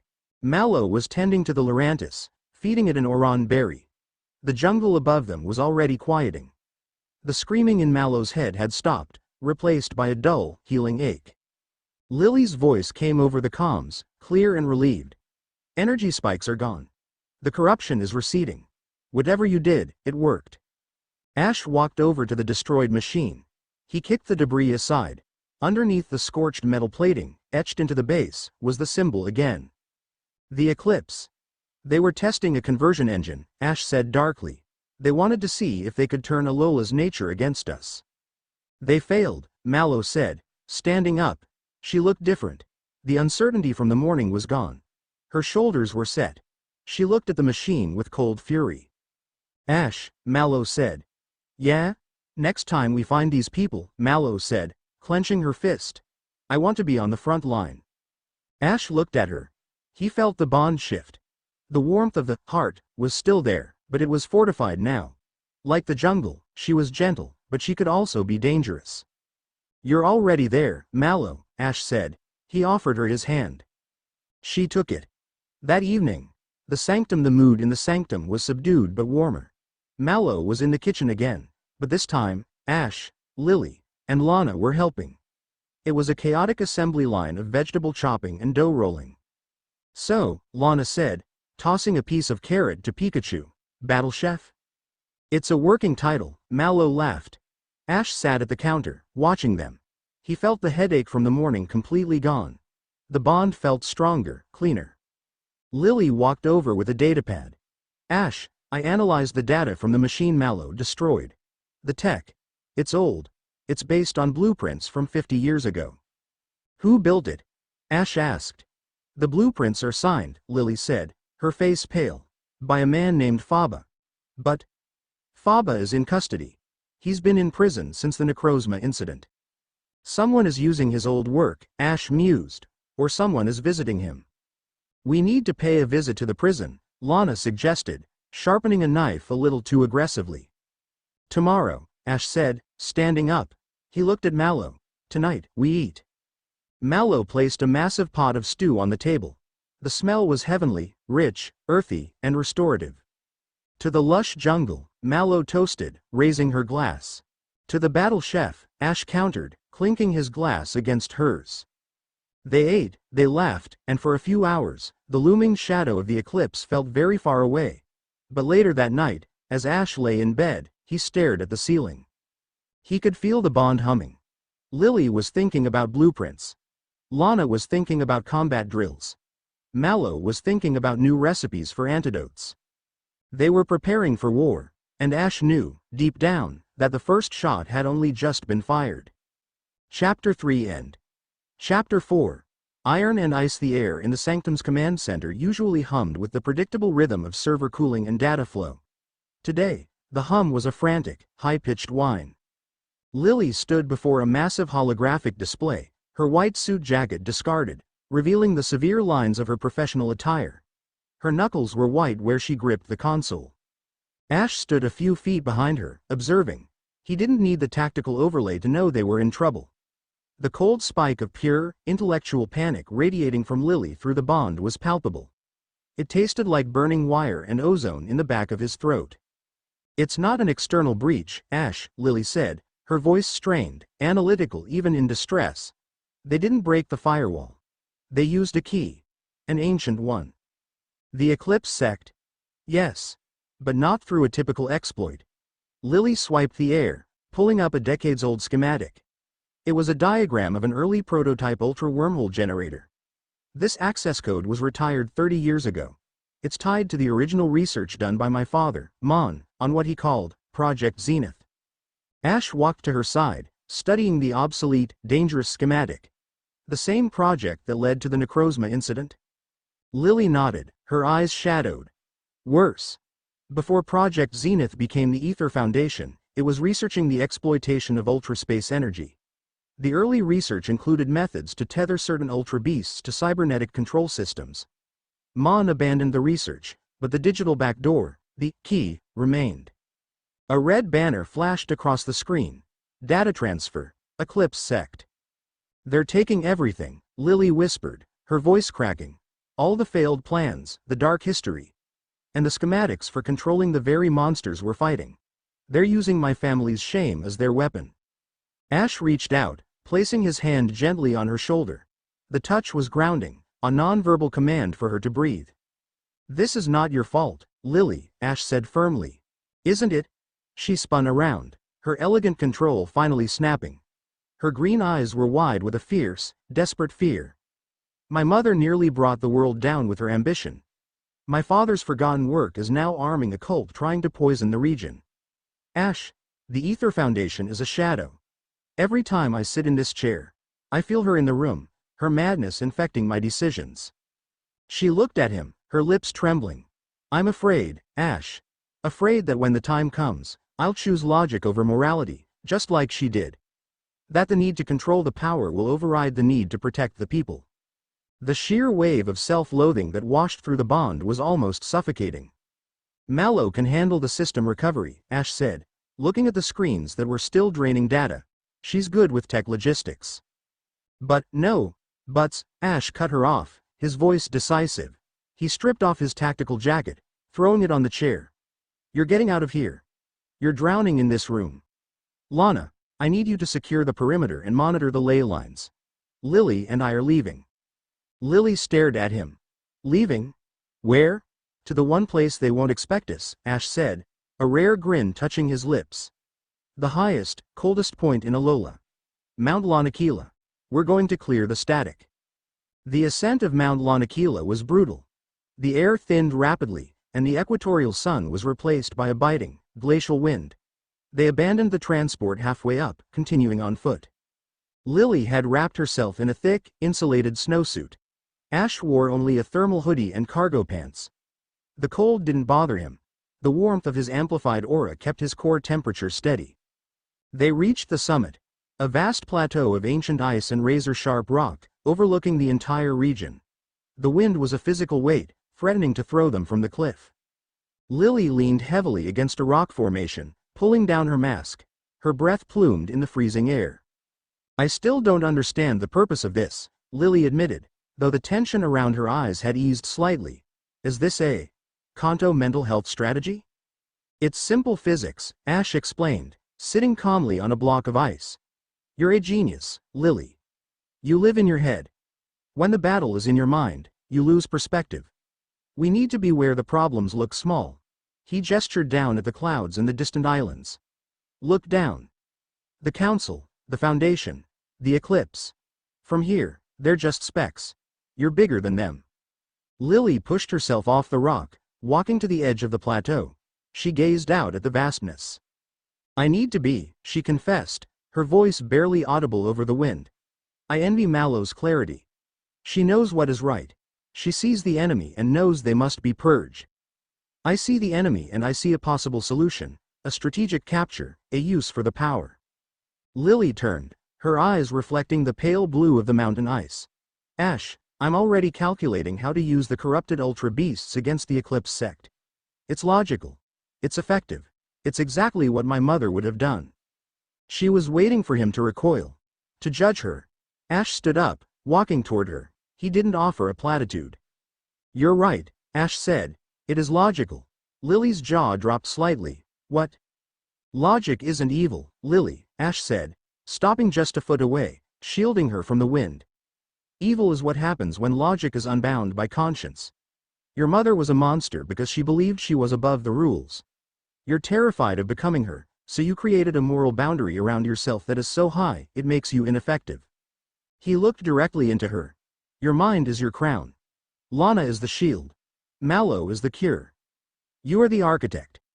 You need to use every piece of information, even the dark ones, to plan your victory. You are not Lucamine because you are aware of the risk. You are not her because you chose us." He paused, lowering his voice. "And if you ever start going too far, if you ever lose your way, I'll be here. The Zenith. To bring you back." The moment hung, thick with emotion in the freezing air. Lillie reached out, her gloved hand placing itself over the spot where his heart beat strongly under his thin hoodie. She wasn't seeking his warmth, she was seeking his promise. "Thank you, Ash," she whispered. "I needed to hear that." A sound like tearing metal ripped through the air just above them. The attack was swift and calculated. They were not drones. They were Pokémon. Specifically, a large, crystalline creature that looked like a Nihilego, but its translucent bell was wrapped in gleaming, hardened black chrome. It was armored, its tentacles tipped with vibrating blades. It burst from a manufactured ultra wormhole, its synthesized shriek cutting through the wind. "Lillie! Get behind the outcrop!" Ash yelled, throwing a hand toward a defensive wall of ice. Lillie didn't move. Her fear was gone, replaced by the cool, analytical focus he had just validated. "No," Lillie said. She unclipped a premier ball from her hip. "They knew we would come here. They anticipated the logical route of a security breach. This is an iron test. Snowy, let's go." Alolan Ninetales materialized, its 9 tails flowing like silk in the gale. The Nihilego hybrid swooped. Ash released Lucario and Pikachu. "Lucario, extreme speed. Get between us and the Nihilego." Lucario obeyed, slamming into the Nihilego hybrid mid-flight. The blow barely registered on the armored beast. It retaliated with a tentacle slash. Lucario barely dodged, the blade shearing a chunk of ice off the ground. "It's faster than the standard variant," Lillie shouted. "The cybernetics are amplifying its reaction time. We need to disable the armor." "How?" Ash grunted, sending Pikachu in for a thunderbolt. The lightning scattered harmlessly off the chrome plating. "The armor is rigid. High impact will crack it, but the joints are vulnerable. Snowy, blizzard, freeze the joints." Ninetales unleashed a ferocious storm of ice and wind. The blizzard was localized, engulfing the Nihilego hybrid in a storm of freezing flakes. The beast struggled, its joints stiffening under the extreme temperature. "That's the ice," Ash yelled, seeing the opening. He turned to Lucario. "Lucario, use Bone Rush. Aim for the elbow joints." Lucario launched its staff. It connected with the frozen elbow joint of the chrome beast. Crack. The chrome splintered, revealing the soft, crystalline matter beneath. The Nihilego hybrid shrieked in pain and rage. It abandoned Lucario, sensing the source of the tactical attack. It lunged at Lillie. "Lillie, move!" Ash sprinted forward, but he wouldn't make it in time. Lillie didn't move. She held her ground, her face set in stone. Snowy, Aurora Veil. Full strength. Ninetales reared up, generating a shimmering, prismatic curtain of light that blocked the Nihilego hybrid's assault. The cybernetic monster slammed into the veil, staggering. "Pikachu, quick attack. Use the shattered chrome," Lillie shouted, her voice ringing with command. Pikachu, guided by Lillie's precision, raced across the ice, gathering shards of the broken chrome and hurling them back at the Nihilego hybrid. The sharp shards impacted the beast's head, blinding one of its sensors. "Now, Ash!" Lillie screamed. Ash was there. He jumped onto the Nihilego hybrid's back, driving his heel into the exposed, cracked armor. The beast bucked, thrashing wildly. Ash held on, fueled by the adrenaline and the bond. Pikachu. Iron Tail. Right into the fracture. Pikachu slammed his tail into the creature's back. The shockwave of steel and electricity penetrated the cybernetic core. The Nihilego hybrid spasmed violently, its chrome armor falling away like shattered glass. It reverted to a weak, confused Ultra Beast. It floated aimlessly for a moment, then vanished into a small, self-closing wormhole. Silence fell over the mountain. Only the sound of the wind remained. Ash recalled Lucario, panting, his knuckles scraped. He looked at Lillie. She was shaking violently, the adrenaline finally crashing, exacerbated by the extreme cold. "It's over," Ash breathed. Lillie slowly walked to him. She didn't say anything. She didn't need to. Her eyes communicated everything, the fear of failure, the thrill of victory, and the profound relief that she hadn't turned cold in the face of absolute power. She reached out and pulled him into a desperate, crushing embrace. "I won't let them win, Ash," Lillie whispered fiercely into his neck. "I won't let them turn this region into a ruin. Not while I have a mind left to fight them." Ash held her tightly, burying his face in her hair. They were shivering together now, the cold of the mountain an insignificant detail compared to the heat of the moment. The embrace transitioned. Lillie tilted her head back, her eyes searching his. The moment was not about desire, it was about survival. A plea for warmth in the face of oblivion. Ash understood. He lowered his head and kissed her. The kiss was hard, cold at first, tasting of ice and the sharp, clean scent of the mountain wind. Then it deepened, becoming a fierce, desperate source of heat, a reaffirmation of life against the encroaching darkness. It sealed the promise they had made moments earlier, that they would face the shadows together. When they finally broke apart, Lillie was no longer trembling from the cold. She was radiant, her eyes holding a clarity that rivaled the snow. "We need to get back," Lillie said, her voice husky. "I know how to stop the next wave. I need access to the Eclipse blueprints we just recovered." Ash nodded, still holding her hand. "Iron and ice," Ash murmured. "A formidable combination." The Sanctum Lana and Mallow were waiting. They were pacing. Lana immediately saw the scratch on Ash's cheek and the exhaustion in Lillie's eyes. "What happened?" Lana demanded. "The Eclipse sect launched an assault on Lanakila," Ash reported. "A cybernetic Nihilego hybrid." Lillie identified the tactical weakness. "And defeated it," Lillie added, her voice calm and proud. She looked at Lana and Mallow. "The enemy is organized. They're testing our limits. They use our own data against us. She placed a small shard of chrome armor on the table. They won't attack the jungle or the mountain again, Lillie stated, a strategic smile touching her lips. They now believe their cybernetic forces are ineffective against our cohesion. The next attack will be something they think will break our moral center. Lana smirked. Good. We were getting bored. Mallow walked over to Ash and Lillie. She didn't ask questions about the mountain. She just looked at them. At the synchronized way they stood, at the lingering flush on Lillie's cheeks, at the new confidence in her posture. Mallow reached out and squeezed Lillie's hand. Welcome to the front line, Lillie. Lillie squeezed back, a genuine, warm smile finally breaking through her professional facade. Ash looked at his three partners. The tactical genius, the fierce warrior, and the compassionate healer. He felt the weight of the crown, but now, he also felt the leverage of the united bond. They were ready for the next move. Chapter 4 End. Chapter 5. The escalation. The meeting was not in the Ether Paradise this time, but in Iki Town, the spiritual heart of Mele Island. It was a concession Ash had made to Hala, a gesture meant to reassure the traditionalists that the champion respected the ancient ways. The atmosphere was supposed to be one of unity and mourning for the victims of the recent attacks. It felt like a trial.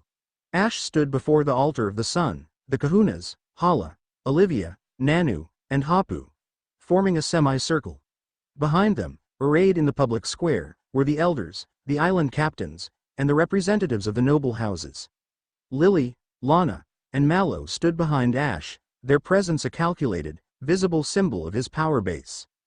The proceedings were opened by Elder Nail, Hala's revered mentor. The old man, whose face was usually etched with serene wisdom, looked grim.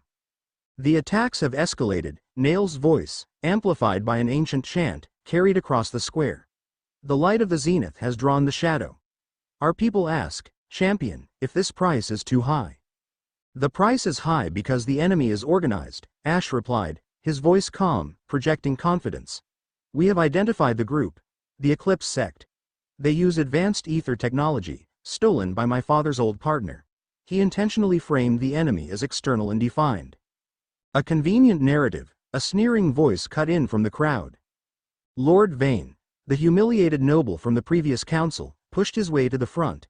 He no longer looked terrified, he looked fanatic. His eyes were wide and strange, and he wore a massive, jagged ring on his hand that pulsed with a faint black light. The champion speaks of a stolen technology, Vane spat. But the people know the truth. The champion and his entourage are an infection. They claim to protect us, but they have only brought war. And what of the terrible right of the zenith that binds these children to him? Is that not the ancient tyranny the elders warned us about? The crowd, which had been solemn, stirred with murmurs of doubt. Lillie's anxiety spiked through the bond. He's playing to the fundamentalists. We came freely, Lana countered, stepping forward, her hand resting on the hilt of a decorative dagger, a gift from her father. Lord Vane, you are counting money while we are burying the dead. You have no authority here. I have the authority of truth, Vane roared. He pointed at Elder Nail. Tell them, Elder. Tell them what the champion's true prize is. Show them the weakness. Elder Nail's gaze was fixed on Ash. He raised a trembling, scarred hand. The champion is the sun, Nail said, his voice heavy with sorrow. But the sun has an eye. And that eye has shown us the dark heart of his power. He held up a tarnished silver locket, a sacred item used in old ceremonies. It suddenly flared, not with light, but with the same violet ultra energy they had seen in the jungle. The locket projected a grainy, massive hologram onto the altar. It was Lillie's private terminal feed from the night before, the one Ash had told her to abandon. It showed Lillie reviewing the Mon-era files, her face etched with fear, manipulating code. Then the image shifted. It showed a data screen. The title was horrifyingly clear. Project Zenith. Aura Tethering, Human Subjects. The narration began, not Nail's voice, but a synthesized, commanding baritone. The champion did not win his power, the voice boomed across Iki Town.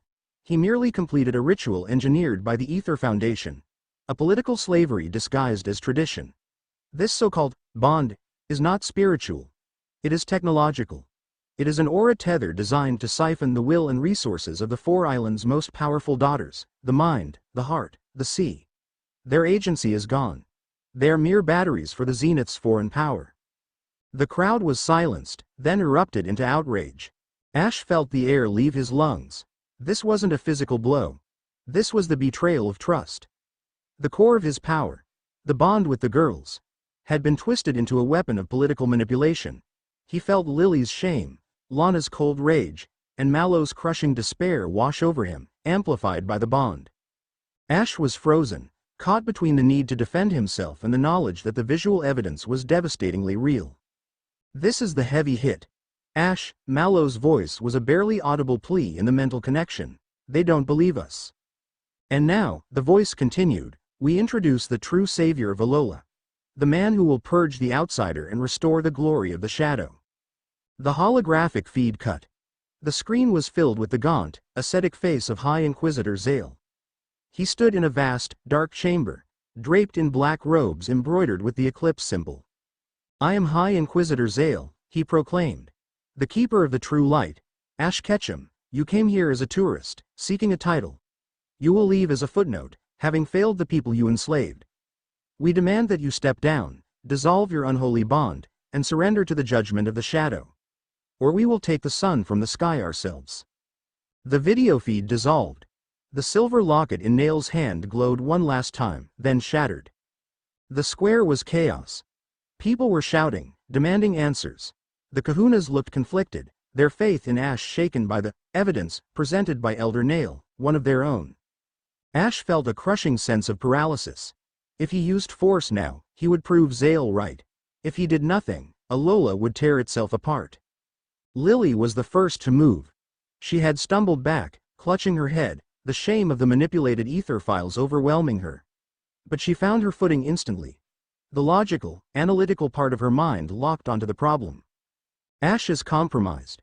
Lillie's voice was sharp, metallic, broadcast only to Lana and Mallow via the comms.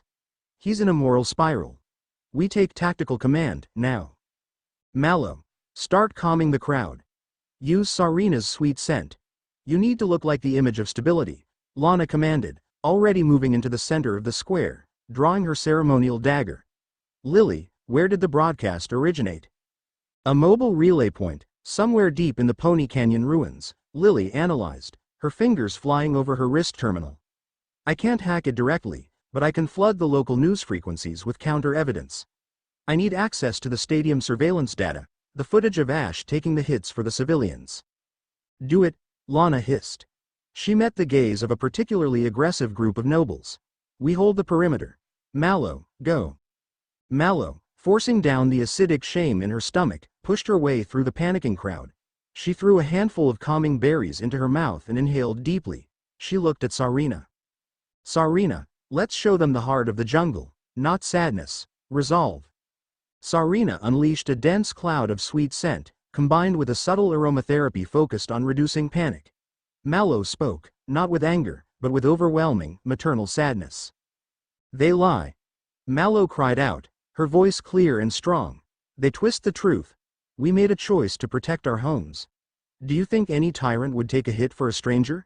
Did Ash not stand alone in the stadium and draw the fire away from your families? Look at your children. They're safe because of the Zenith. Mallow's emotional plea began to cut through the panic. Meanwhile, Lana faced the aggressive nobles. Lord Vane was marching towards Ash, his black crystalled ring glowing fiercely. Surrender, outsider. Vane screamed. Lana planted herself in front of Ash, her face a mask of cold fury. You want the champion? You go through the sea. Vane tried to push past her. Lana moved with lethal grace, a blur of dark blue. She didn't use a Pokemon. She used her dagger, striking the ground between Vane's feet. The tip shattered the marble. One step closer, and I will cut the tendons in your knees, Lana promised, her voice utterly devoid of emotion. You are not worthy of his attention. Go home, little man. The sheer coldness of her resolve stopped Vane dead in his tracks. Ash felt the paralysis lifting. He felt Mallow's determination, Lana's fierce loyalty, and Lily's absolute focus flooding the channel. They were fighting for him, fighting for the truth of their choice. He looked at Elder Nail, who was standing alone, staring at the scattered pieces of the broken locket. "Elder," Ash said, his voice quiet, "did you truly believe that?" Nail didn't look up. The evidence, it spoke to old fears. The shadow always begins with truth, then twists it. Ash looked out at the square, at the fear and confusion. He knew he couldn't win this with a battle. "Lillie," Ash said, tapping his comms. His voice was steady now. "I need 1 minute of clean air on the main network. Can you give it to me?" "Working on it," Lillie's voice replied instantly. "I'm running a frequency overlay to embed a message into the existing newsfeed. 30 seconds. Ash stepped forward, standing where the shattered locket lay. He spoke not to the people, but to the comms he knew Zale was monitoring. "High Inquisitor Zale." Ash roared. His aura flared, but this time, it was controlled. It wasn't aggressive, it was an amplification of his voice, making every word undeniable. "You are a coward. You don't fight the champion. You try to break the faith of the people who trust him. If you want a duel, face me, not through compromised tech and lies." A sudden, sharp static ripped through the square, followed by Lillie's voice. "Live feed secured. You have 30 seconds, Ash." Ash looked directly into the lenses of the news cameras. "I am the champion of Alola," Ash proclaimed. "I chose this fate, and these women chose me. You call it a tether? I call it trust. We are bound by the need to protect you all." He raised his hand and ripped the ceremonial cuff from his injured arm, revealing the silvery scar tissue from the parasect attack Mallow had witnessed. "I have taken hits for this land, and I will take 1,000 more. My only power is my will to protect. If that offends your shadow god, then let your god come and fight me like a man." Ash waited 3 seconds, letting the silence ring. "I will not step down," Ash concluded. "But I will accept your challenge. Tomorrow. At the top of the abandoned Hokulani Peak. You, me, and 1 Pokemon each. The winner earns the right to rule Alola." Ash cut the feed. He turned his back on the cameras, the nobles, and the kahunas. Lana immediately walked to him, pushing him gently toward the safety of a nearby building. "A duel?" Lana hissed, her relief overshadowed by fury. "Ash, that was foolish. He's a liar, he won't fight fair." "I know," Ash said, his voice low. He put his arm around Lana for support, "but I had to draw him out. He won't pass up the chance to eliminate the Zenith one-on-one." Mallow joined them, placing her hand on Ash's back. "We'll be there, Ash. Hiding in the shadows." "No," Ash said firmly, turning to look at all 3 of them. "This is my burden. Zale wants to break the bond publicly. I need to face him alone. But I need you to promise me something." He looked at Lillie, Lana, and Mallow in turn, his eyes filled with absolute sincerity. "If I fall," Ash said. "If I lose, you don't surrender. You run the war. You save Alola. Do you promise me that?" Lana grasped his hand, her gaze unyielding. "Never." Mallow squeezed his shoulder, her eyes full of determined tears. "We promise." Lillie nodded, the tactical architect. "We will ensure your sacrifice is not in vain, Ash. But we will ensure you don't fall." Ash smiled, a genuine, relieved smile that eased the tension in the room. He felt the bond surge, not with panic, but with shared commitment. The political attack had failed to shatter the bond, it had only hardened it. "Good," Ash said. "Now, let's prepare for war." Chapter 5 End. Chapter 6. The midpoint duels. The abandoned observatory atop Hokulani Peak was a fitting stage for a spiritual conflict. The air was thin, smelling of frozen metal and cosmic dust. The only sounds were the howling wind and the rhythmic static Lillie was filtering through Ash's comms, confirming the area was secured by their hidden surveillance. Ash stood alone on the snow-dusted platform. He wore his battle gear, a simple t-shirt and gloves, his Z-ring humming fiercely. Beside him, Pikachu was crouched low, his cheeks crackling with a deadly, contained energy. He had promised the girls he would be alone, but he knew they were here. Lana was likely positioned on a lower cliff face, ready to breach the moment Zale deviated from the duel rules. Lillie was miles away, watching every telemetry spike. Mallow was standing by with a medevac team, disguised as local park rangers. The bond was a silent, vibrating promise. "We are here. Fight." The ultra wormhole that opened above the peak was a cold, violet tear in the sky. It didn't swirl, it ripped. High Inquisitor Zale stepped out. He was alone, his black robes whipping around his gaunt frame. He carried no visible Pokeballs, but the black, jagged ring on his finger, the Eclipse Stone, pulsed like a diseased heart. "You came," Zale drawled, his voice carrying clearly despite the wind. "The Zenith keeps his word. A pity your final act is a lie." "You want to duel?" Ash challenged, ignoring the psychological warfare. "One Pokemon each. Winner takes the region. Let's finish this, coward." "A traditional duel? How quaint," Zale sneered, raising his hand. The Eclipse Stone pulsed violently. "I offered you a choice, boy. You are a usurper, a vessel for a false sun. We will not taint our victory with your quaint rules." Zale slammed his hand onto the frozen observation deck. The ground did not crack. It ate the light. A shadow, deep, oppressive, and cold, spread outward from Zale's hand. It wasn't natural darkness. It was lightless energy, the ultimate counterforce to Ash's aura. From the pool of shadow, a creature emerged. It was type null, but terrifyingly corrupted. Its helmet was cracked and repaired with black chrome. Its synthetic fur was matted with violet energy, and its posture was that of a tortured beast. "This is not a Pokemon," Zale announced, his eyes glowing faintly. "This is Shadow Code. Null. A guardian repurposed by the pure darkness of Necrozma's true will. It requires no command. It simply consumes the light." "It's a chimera," Lillie's voice hissed in Ash's comms. "High ultra energy signatures and bio-augmentation. Ash, do not let it touch Pikachu. That thing is designed to absorb Z power." Ash looked at Pikachu. The mouse trembled slightly, not from fear, but from the instinctive hatred of the anti-life energy radiating from the beast. "Pikachu, you up for this?"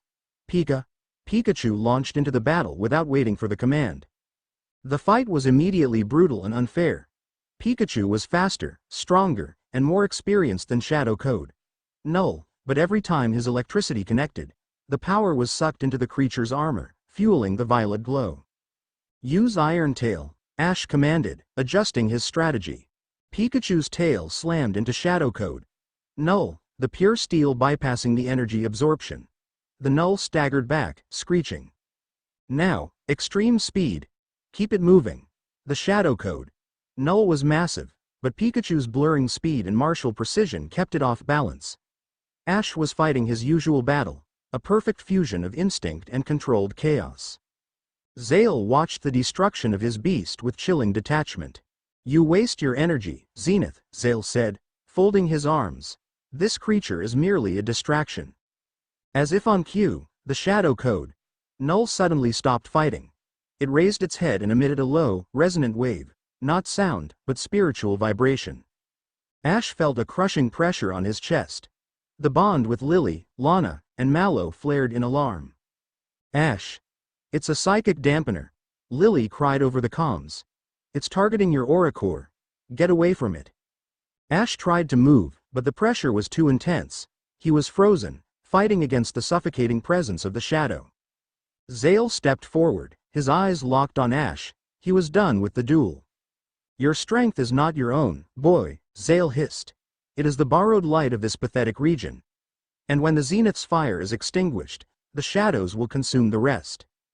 Zale raised the Eclipse Stone. The jagged black crystal began to pull all the light from the mountaintop. It pulled the heat from the ice, the color from the sky, and the life force from the air. Ash felt his aura, the warm, blue energy that defined him, being violently ripped from his body. It was excruciating. It felt like his bones were turning inside out. Pikachu," Ash gasped, falling to his knees. Pikachu, seeing his trainer attacked, forgot the Null. He turned, unleashing a concentrated blast of pure thunderbolt at Zale. The energy struck Zale directly, but the Inquisitor didn't burn.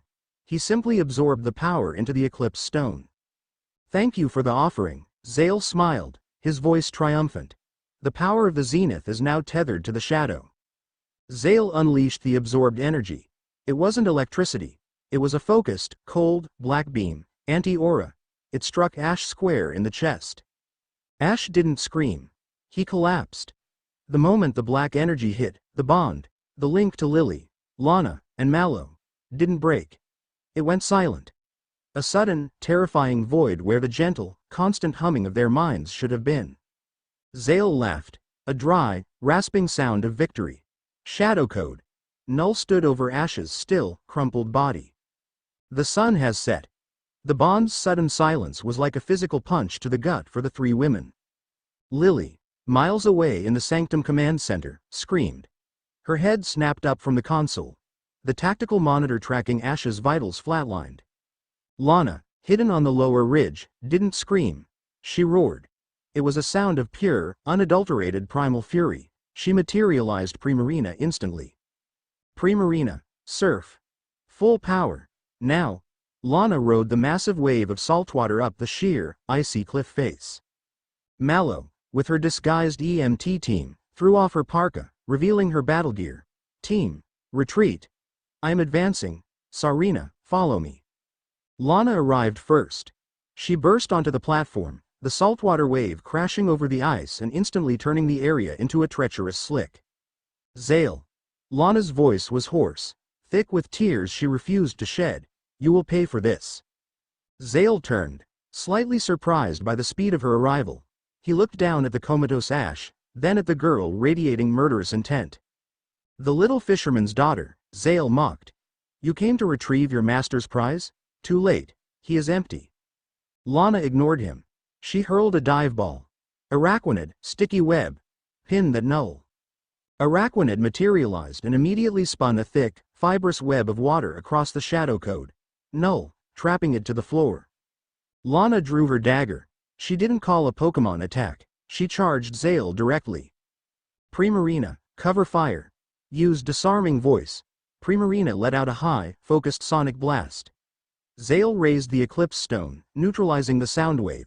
But the distraction was enough. Lana reached Zale. She didn't aim for his chest. She aimed for the hand holding the Eclipse Stone.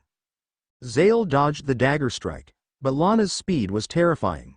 She transitioned the dagger into an uppercut, slamming the hilt directly into Zale's chin. The blow sent him staggering back. Before Zale could recover, Mallow burst onto the platform, Sarina at her side. Lillie, give me the coordinates for localized teleport. Mallow yelled into her comms, rushing toward Ash's body. Code Azure, Priority 1. Engaging teleport sequence. Lillie's voice replied instantly, strained but professional. 1 minute countdown. Mallow reached Ash. She knelt by him, checking his pulse. It was faint, erratic. She ignored the shadow code. Null struggling in the web and instead pulled out a flask of concentrated, distilled healing herbs. The strongest antidote she had created after the lush jungle attack. She forced the liquid past Ash's lips. It was a long shot, designed for physical toxins, not spiritual exhaustion. Zale recovered, spitting blood. He was furious. Insolent insects. I am offering you salvation. He raised the Eclipse Stone again, aiming a blast of anti-aura at Mallow. Lana saw the move. Primarina, full protect, now. Primarina sacrificed herself, enveloping Mallow and Ash in a shimmering blue shield. The anti-aura blast struck the shield and shattered it instantly, sending Primarina flying, unconscious. Time's up, Mallow gasped, hoisting Ash's lifeless body onto her back. Lana covered the retreat, throwing a barrage of water shurikens at Zale, forcing him back. Sarina, magical leaf. Distraction, Mallow ordered. Sarina unleashed a swarm of razor-sharp leaves. As the leaves spun, Lillie's teleport beam activated. The air around the three figures, Mallow, Lana, and the critically wounded Ash, began to distort. You can't escape the shadow, Zale screamed, launching himself through the shimmering leaves. The teleport completed just as Zale reached the spot. He slammed his fist onto the empty ice, leaving a crater of pure darkness. Find them. Zale roared into the silent mountain. Find the Zenith. He cannot be allowed to live. The champion's sanctum. Medical wing. The sanctum was now a triage unit. The atmosphere was cold, clinical, and silent. Ash lay on a surgical bed. He wasn't bleeding, but he was gray, lifeless. The medical equipment Lillie had wired to him showed minimal brain activity and almost no aura signature. He was alive, but only barely. Lillie, Lana, and Mallow stood around the bed. They were battered, bruised, and exhausted, but their eyes were burning with a terrifying focus. The prognosis? Lana asked, her voice flat, devoid of her usual easy rhythm. Lillie looked at the medical readouts. She had changed out of her battle gear into a lab coat. He's not physically injured. Zale didn't attack his body. He targeted the spiritual link, the Zenith core. He is spiritually comatose. But the bond, Mallow whispered, wiping a tear from her eye. We can feel him, right? He's there, he's just faint. Yes, Lillie confirmed, her voice cracking slightly. The bond is what is keeping him alive. Our combined aura is a life support system. But he is incapacitated. He cannot command. He cannot rule. Lana walked to the central tactical map. She slammed her fist onto the obsidian surface. Zale has won the political battle, Lana stated, turning to face her partners. He proved the champion is an outsider who can be broken. He will be moving to seize control of the kahunas and the noble houses now. Lillie and Mallow looked at each other. They looked at the silent figure on the bed, the king who had accepted them as his equal. Mallow walked to the head of the bed, reaching out and gently touching Ash's forehead. We promised him, Mallow said, her voice steel. We promised we wouldn't let him fall. We promised we would run the war. Lillie nodded, her eyes flashing with renewed tactical brilliance. Lana, you take command of the military in the field. Mallow, you handle the medical and logistics, the spiritual war. I will run the political and intelligence network from here. We operate as a collective. Lana smirked, a dangerous, cold expression that Ash had never seen on her face before. The shadow believes it has defeated the sun, Lana said. It hasn't. It has only managed to replace the champion with his queens. The bond, which had been silent, now flared not with Ash's power, but with the combined, synchronized will of the three women. It was fierce, cold, and utterly determined. The battle for Alola had just begun. Chapter 6 End. Chapter 7. Exploration, lore. The air in the champion's sanctum had changed. It no longer hummed with the electric vitality of Ash's presence. Now it possessed the cold, clinical efficiency of a military operating room. Ash lay in the medical wing, a ghost in his own body, sustained only by the rhythmic flow of the girl's combined aura through the bond. Lillie, Lana, and Mallow stood around the tactical map, their faces illuminated by the holographic projection of the Alola region. They were a singular entity now. The Council of the Zenith. Politically, we're holding, Lillie stated, her voice crisp and emotionless, relaying the intelligence she had gathered over the past 48 hours. She wore her anxiety like a second skin, but it was tightly controlled. The kahunas are fractured. Hala and Olivia remain loyal, but Nanu is isolating, and Elder Nail's betrayal has terrified the lesser nobles. They fear Zale is backed by divine authority. Fear is a poor motivator, Lana muttered, adjusting the straps on her tactical tunic. She had just returned from supervising the deployment of defense forces around Iki Town. Mallow, report. Mallow, the logistical and spiritual core, sighed. She had a bruise on her cheek from the skirmish on Hokulani Peak, but her eyes were firm. Ash's condition is stable, but unchanged. My remedies slow the decay of his aura, but they won't wake him. Zale's attack wasn't conventional. It was an energy signature designed to create a permanent spiritual vacuum. It needs a spiritual counter. Which means, Lillie finished, tapping a point on the map, the desolate Pony Canyon. We need to know what he plans to use Ash's drained aura for. I've been correlating Zale's targets. The Mallow Stadium, the physical zenith site, the lush jungle, the living core, and Hokulani Peak, the highest spiritual point. They are all sites connected to the original Necrozma legends. Lillie's hand drifted to the Pony Canyon icon. According to the stolen ether files, this is the only remaining site with intact murals detailing the prehistory of Necrozma. We need to go there. We need lore. Pony Canyon, Lana repeated, her eyes gleaming with anticipation. The altar of the moon. It's the furthest point, the most wild. It's where the veil between dimensions is thinnest. We go together, Mallow declared, crossing her arms. No single points of failure. Ash taught us that much. Lillie nodded, confirming the strategy. The inherent logic of unity was undeniable. The journey to Pony Canyon was done by boat. Lana insisted on using her father's fishing trawler for stealth, rather than an ether airship. It felt like a retreat into their former lives, a brief moment of normalcy before plunging back into the cosmic war. The canyon was a desolate, breathtaking place. Massive, crumbling rock formations rose from the water, carved by time and volcanic fire. It was eerily quiet, the air thick with the ancient power of the island guardian, Tapu Fini. They rappelled down a sheer cliff face, Lana leading the descent with the confident ease of a seasoned sailor. Lillie, despite her initial nervousness, focused on the physics of the ropes, while Mallow, ignoring her fear of heights, focused on the steady flow of life energy in the surrounding rocks. Lana secured the rope on a ledge overlooking a sunken entrance to the ruins. The old entrance, hidden by the tides. "Sensors are clean," Lillie whispered, consulting her handheld scanner. "But I'm reading highly localized magnetic disturbances. Zale knows this is a key site. Expect traps." They entered the ruins, a vast, labyrinthine network of smooth, black stone chambers deep beneath the canyon floor. The only light came from Lillie's handheld lamp and the faint glow of the moss mallow recognized as a powerful energy conductor. The air was heavy, tasting of salt and dust. They walked in silent formation, their steps synchronized. "We're looking for the mural of the breaker," Lillie murmured, guiding them based on old ether blueprints. "It's supposed to be in the final chamber, where the old rituals took place." They moved through chambers filled with carvings of ancient Pokemon and tribal rites. Lana swept the area with her eyes, looking for physical threats, while Mallow began to study the murals. "Look," Mallow pointed to a crumbling fresco. "This isn't about the tapas." The mural depicted a solar system in chaos. At the center was the sun, shining weakly. Surrounding it was a figure of absolute darkness, not Necrozma's prismatic body, but a monolithic shadow with tendrils extending into the stars. "The shadow," Lana breathed, resting her hand on her dive ball.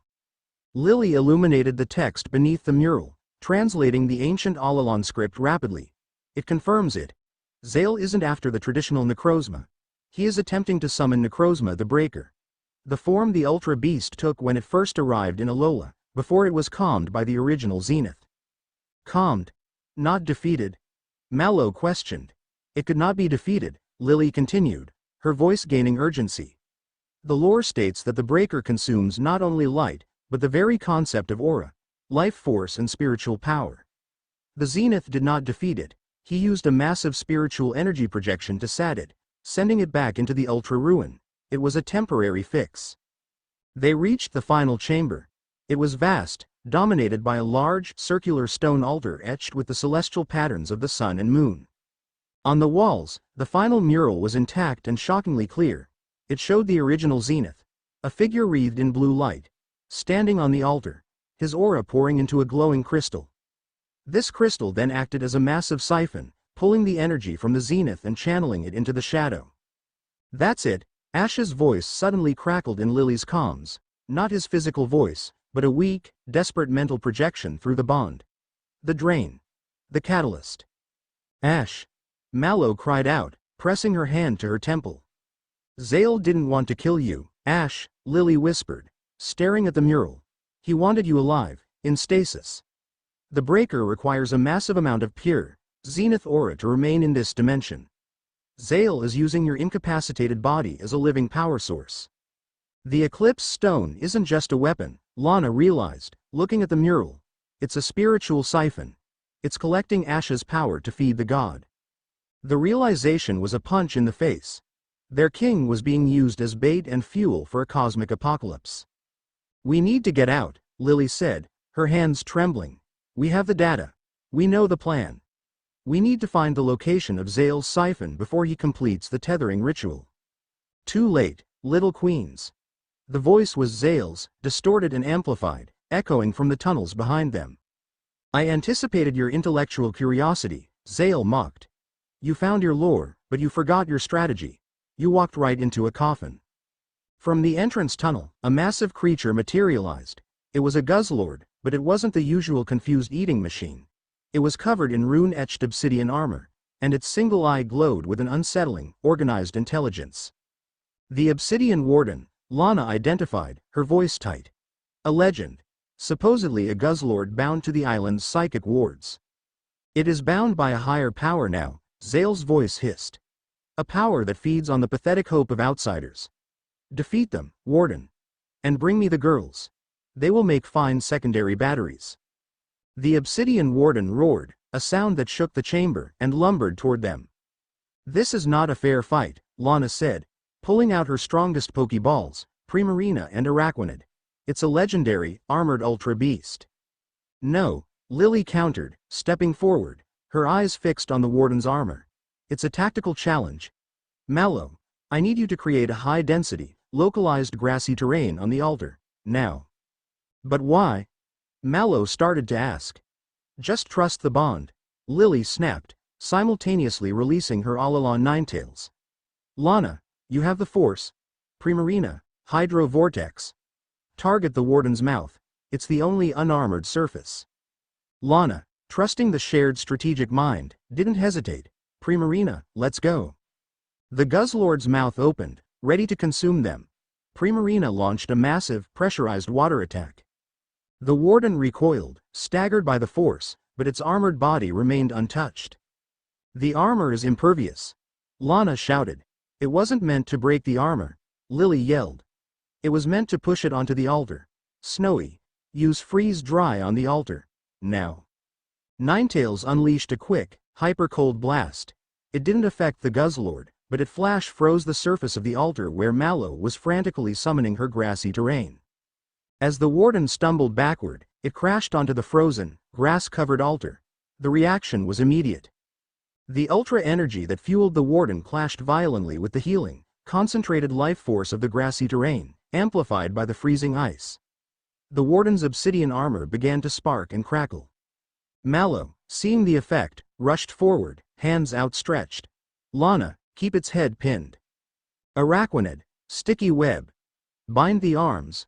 While Araquanid shot water webs to restrict the Warden, Mallow placed her hands on the cracked obsidian armor.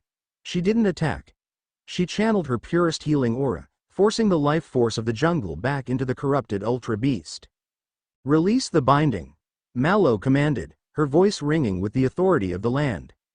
The obsidian Warden shrieked, a sound of agony and relief. The runes on its armor shattered, and the Guzzlord collapsed, weakened, but free of the psychic control. Lana rushed to Mallow's side, pulling her back. We need to move, Lana said urgently. It's only a matter of time before Zale realizes the Warden is compromised. Lillie, already packing up the data, looked at her partners, Lana, covered in spray and dirt, and Mallow, exhausted but glowing with residual healing energy. The siphon is not here, Lillie summarized, her mind already on the next phase. But the power source is Necrozma the Breaker, and the catalyst is Ash's aura. We need to find the tether point before the summoning is complete. Lana looked at the collapsed Guzzlord. We just faced a god-level threat and won without the Zenith. We can find the tether point. Mallow nodded, resolute. We find Ash, then we end the shadow. They escaped Pony Canyon as the first stars appeared in the sky. Back at the sanctum, Ash's vitals flickered, briefly stabilizing.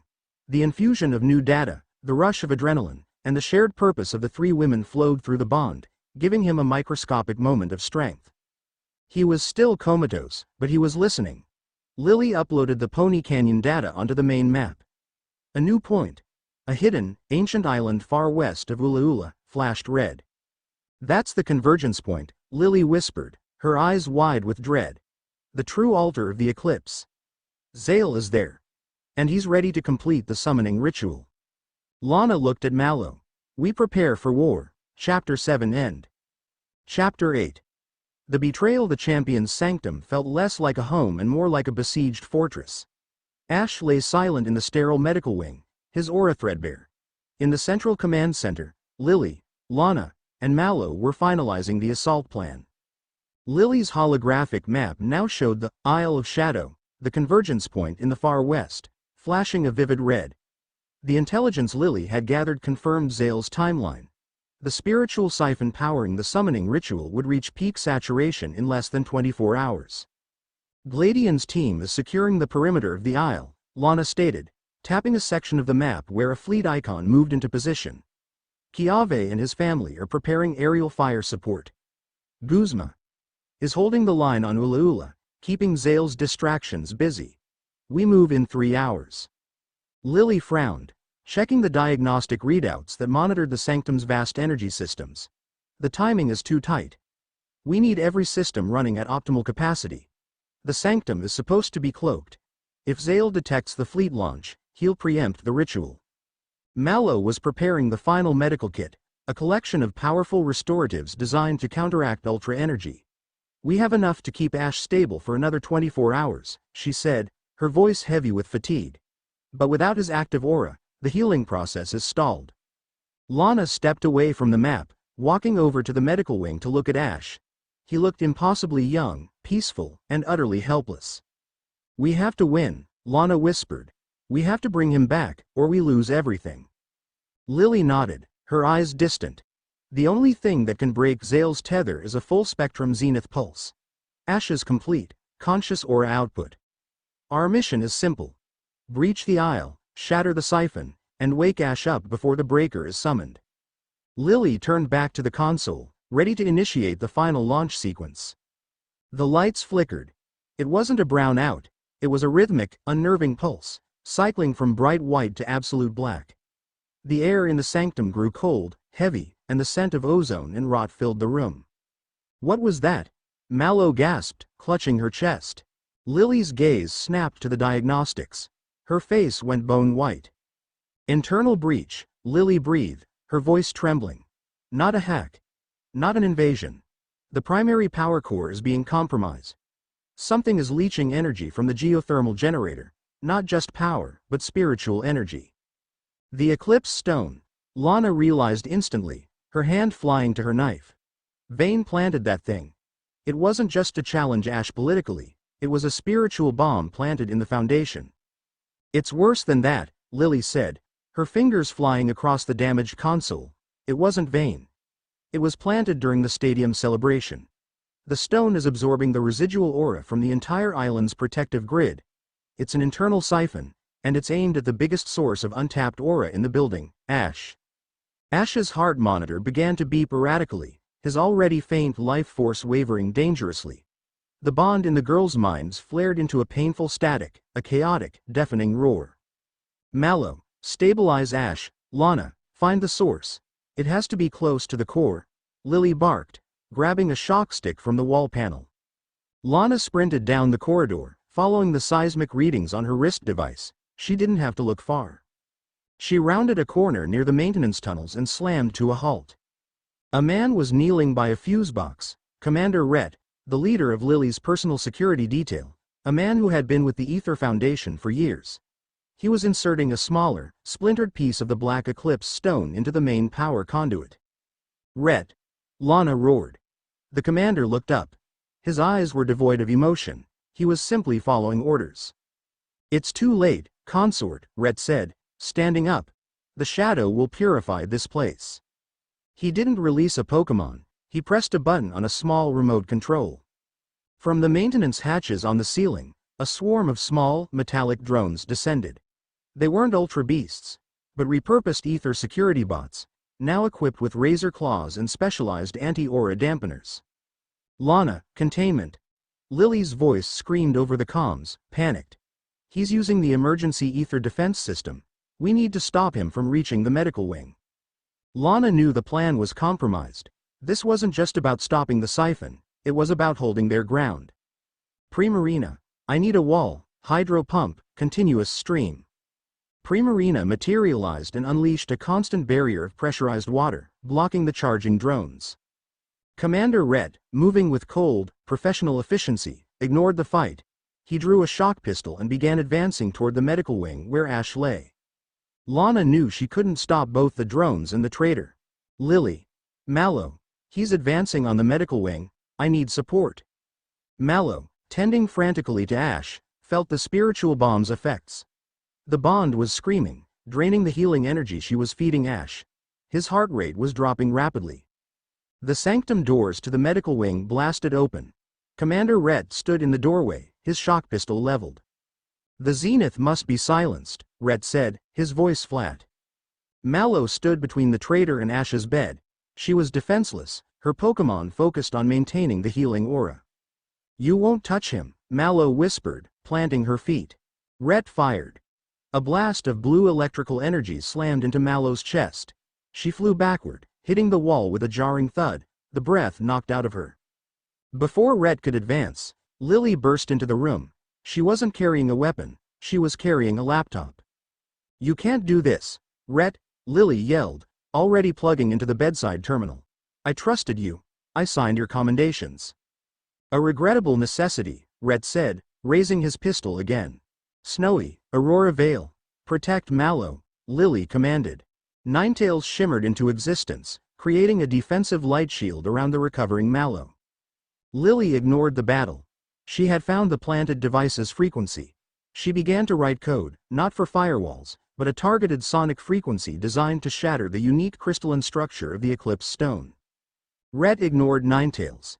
He shot Lillie. The stun blast hit her thigh.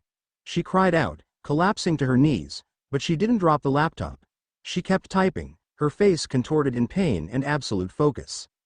Lana burst into the room, covered in oil and scorch marks, having finally contained the security drones. She saw Lillie on the floor, Mallow behind a failing shield, and Rhett moving in for the final strike on Ash. No. Lana moved faster than any human should. She threw her dagger, a pure shot of steel and fury. The dagger struck Rhett's gun hand. He cried out, dropping the pistol. Before he could react, Lana was on him. She didn't use finesse. She tackled him with the force of a Tauros, slamming him against the wall. She pinned him there, her face inches from his, her eyes the cold, depthless blue of the deep ocean. "You tried to kill our king," Lana hissed. "You tried to destroy our home. You will never leave this room." Lana slammed her knee into Rhett's ribs, hard enough to shatter bone. Rhett screamed, collapsing into a heap. The fighting stopped. Lillie, gasping, finished the code. She hit enter. A high-pitched, localized sonic wave erupted from the laptop. It hit the small piece of Eclipse stone inserted into the terminal. The stone exploded into a cloud of black dust. The power surge stopped. The lights stabilized. The painful static in the bond vanished. Ash's monitor stabilized, his heart rate returning to a weak, steady rhythm. He was safe, for now. Mallow dragged herself up, ignoring her bruised ribs, and rushed to Lillie, helping her stand. "Status report," Mallow said, her voice tight with pain. Lillie leaned heavily on Mallow, clutching her wounded leg. "The internal siphon is destroyed. Ash is stable." But the brief drain, she pointed to the massive main screen, which now showed the full Alola map. The drain registered globally. "Zale knows we are launching. He knows we are leaving the sanctum undefended." Lana stood over the unconscious, whimpering traitor. She was shaking, the raw violence of her actions slowly receding. "He's moved up the timeline," Lana said grimly. "We don't have 3 hours. We have 1. Before the summoning is complete." Lillie nodded, pressing a bandage against her leg. "We proceed with the original plan. No retreat. No delay. We launch the fleet in 30 minutes. Lana, you secure the sanctum. Then meet us on the flagship." Lana walked over to Ash's bedside. She reached out and gently touched his pale, cold cheek. The bond was faint, but present, a single, thin thread of life. "Stay with us, Ash," Lana whispered. "We'll bring your power back. We'll bring your son back." She turned to Mallow and Lillie. "Let's go. We have a world to save." The two women, wounded and exhausted, nodded in grim determination. They were leaving the king to defend his empty throne, while they rode out to defeat the god who tried to steal it. Chapter 8 End. Chapter 9. The siege. The sea west of Ulaula was a churning cauldron of black water and driving rain. The wind howled. A constant, mournful shriek that was not natural but a residual psychic field emanating from the target. The Isle of Shadow. It was a jagged, volcanic spire of obsidian, rising from the water like a broken tooth. It was wreathed in violet lightning and a perpetual storm cloud, a monument to the anti-life energy Zale worshipped. The Alolan invasion fleet was a motley collection of forces: Ether Foundation stealth airships, commanded by Lillie's loyalists, fishing trawlers retrofitted with Pokémon cannons, Lana's fleet, and a handful of ancient, magically charged canoes carrying the remaining loyalist kahunas and island guardians. On the bridge of the flagship, Lillie, Lana, and Mallow were the quiet center of the storm. Lana stood at the command terminal, her face illuminated by the stark red glow of the radar. She was the field general, her movements sharp and economical. "Guzma's unit confirms the perimeter is locked," Lana dictated, her voice calm amidst the chaos of the storm. "He's drawing the bulk of the aerial Eclipse drones south. Kiave, report. Kiave's voice crackled over the comms, breathless with the thrill of battle. We're engaged, Commander. Turtonator is holding the line. We're punching a hole in their air defenses, but the psychic shields are intense. Lillie, targeting solution on the shields. Lillie, seated at the intelligence console, was running simultaneous calculations, her fingers flying over the holographic keyboard. The shields are based on Ultra Beast psychic energy, Lana. Not physical. Kiave's fire won't cut it. They need a chaotic counter-frequency. Lana, deploy your naval element. We need mass water deployment at the base of the island to disrupt the resonance. Understood, Lana said, immediately flipping channels. Commander Alima, initiate Phase Delta. Flood the coast. Let's make this Shadow Isle a real island. The naval battle was immediate and brutal.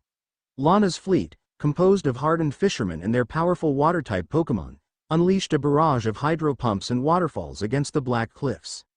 The psychic shields rippled, absorbing the physical force but wavering under the sheer volume of chaotic energy.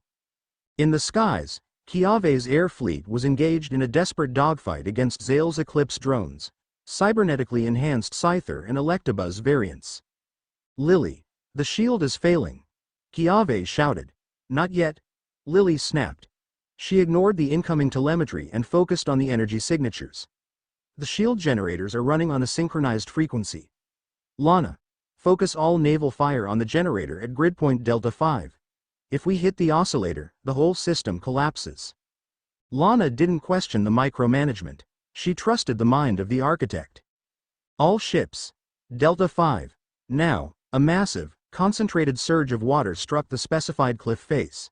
There was a sound like shattering crystal, and the violet psychic shield around the Isle of Shadow collapsed, vaporizing into thin mist. Shields down. Lana roared. Mallow, you have the green light, go. Mallow was on the deck of the flagship, leading the ground assault team. She was clad in jungle green combat gear. Sarina beside her, and the massive, protective form of Tapu Bulu, the guardian of Ulaula, standing ready. Beside them stood Hapu and Hala, the remaining kahunas joining the fight. The air is clear for now, Mallow, Hala said, his face etched with grim determination.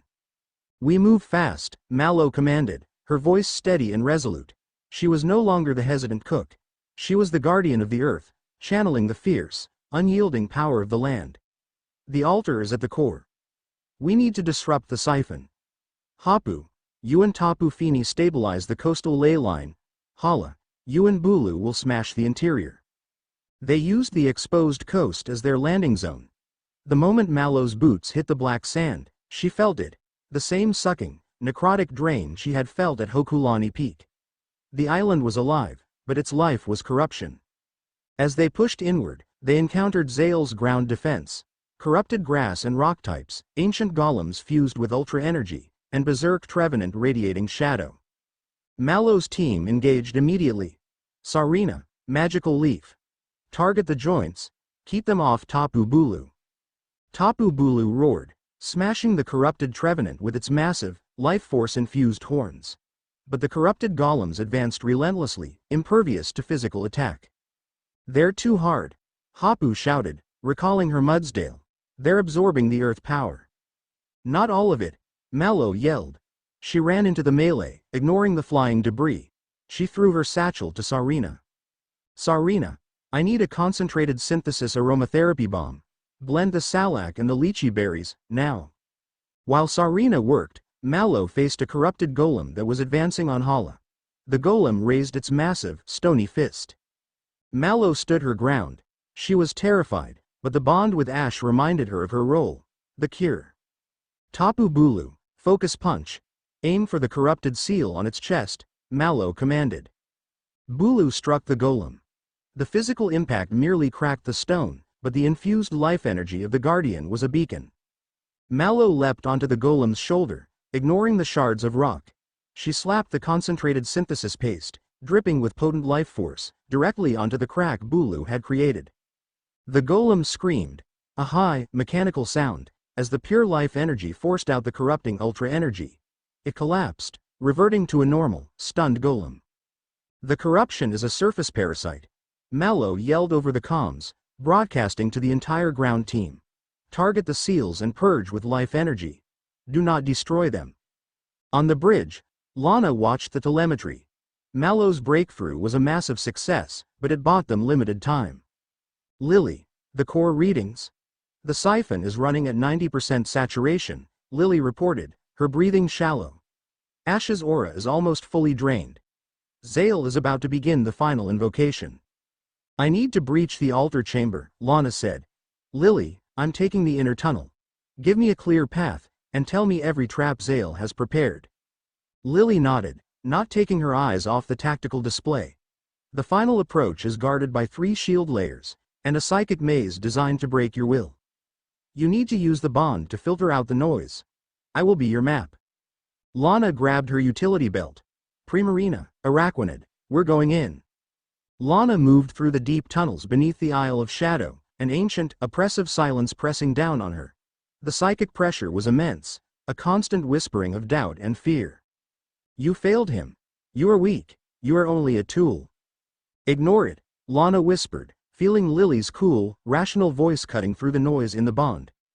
The maze is generated by a Duraludon psychic array. Lana. It's an illusion. Go left, then right. Lana trusted the signal. She charged forward, Primarina and Araquanid moving as her shadow. She reached the final chamber doors, massive slabs of obsidian, guarded by 2 of Zale's elite, 2 armored Absol radiating shadow energy. Last defense, Lana muttered, drawing her dagger. Araquanid, sticky web. Pin the first one, Primarina, sparkling aria, focused attack on the second. The battle was brief but violent. Lana fought with the cold precision of a predator, using the waterlogged tunnels to her advantage. She didn't seek to defeat them, she sought to neutralize them. The Absol were strong, but Lana's seamless synergy with her Pokémon, a technique refined by years of trials, was overwhelming. She shattered the armor of the second Absol with a Hydro Vortex and disabled the first with a quick jab of her dagger to a nerve cluster. The obsidian doors began to glow. They were timed to open only when the summoning reached 100%. Lana didn't wait. She called out to Lillie. I'm at the door. Lillie, structural analysis, weak point, now. The seal is protected by an ultra alloy, but the lower right quadrant has a resonant frequency fault from the naval assault, Lillie transmitted instantly. Lana, you have 1 shot. Aim for the fault line. Lana recalled Primarina. She took a massive breath, charging her Z-ring. Lana, let's go. Hydro Vortex. The colossal stream of pressurized water struck the exact, precise spot Lillie had identified. The explosion was deafening. The obsidian doors shattered, flying inward. Lana stood in the breach, dagger raised. She was ready. The final chamber was vast, lit only by the violet energy pouring from the center altar. Zale stood there, his arms raised in triumph. Before him, suspended in a crystal-like cage, was Ash. He was pale, lifeless, his body radiating a thin, blue light that was being sucked into a massive eclipse stone hovering above him. And above the stone, the sky was tearing open, not a wormhole, but a colossal, spiraling void of nothingness. You're too late, Queens, Zale hissed, turning to Lana. The Zenith's soul is spent. Necrozma the Breaker is coming. He's not spent. A voice screamed from the breach. Mallow, covered in grime and carrying her medical kit, stood beside Lana. He's just resting. Lillie's voice echoed in the cavern through the emergency comms. Mallow, Lana, focus fire on the siphon stone. It's the only thing tethering the breaker to this dimension. Shatter it. Lana and Mallow advanced, ready for the final, desperate charge. Chapter 9 End. Chapter 10.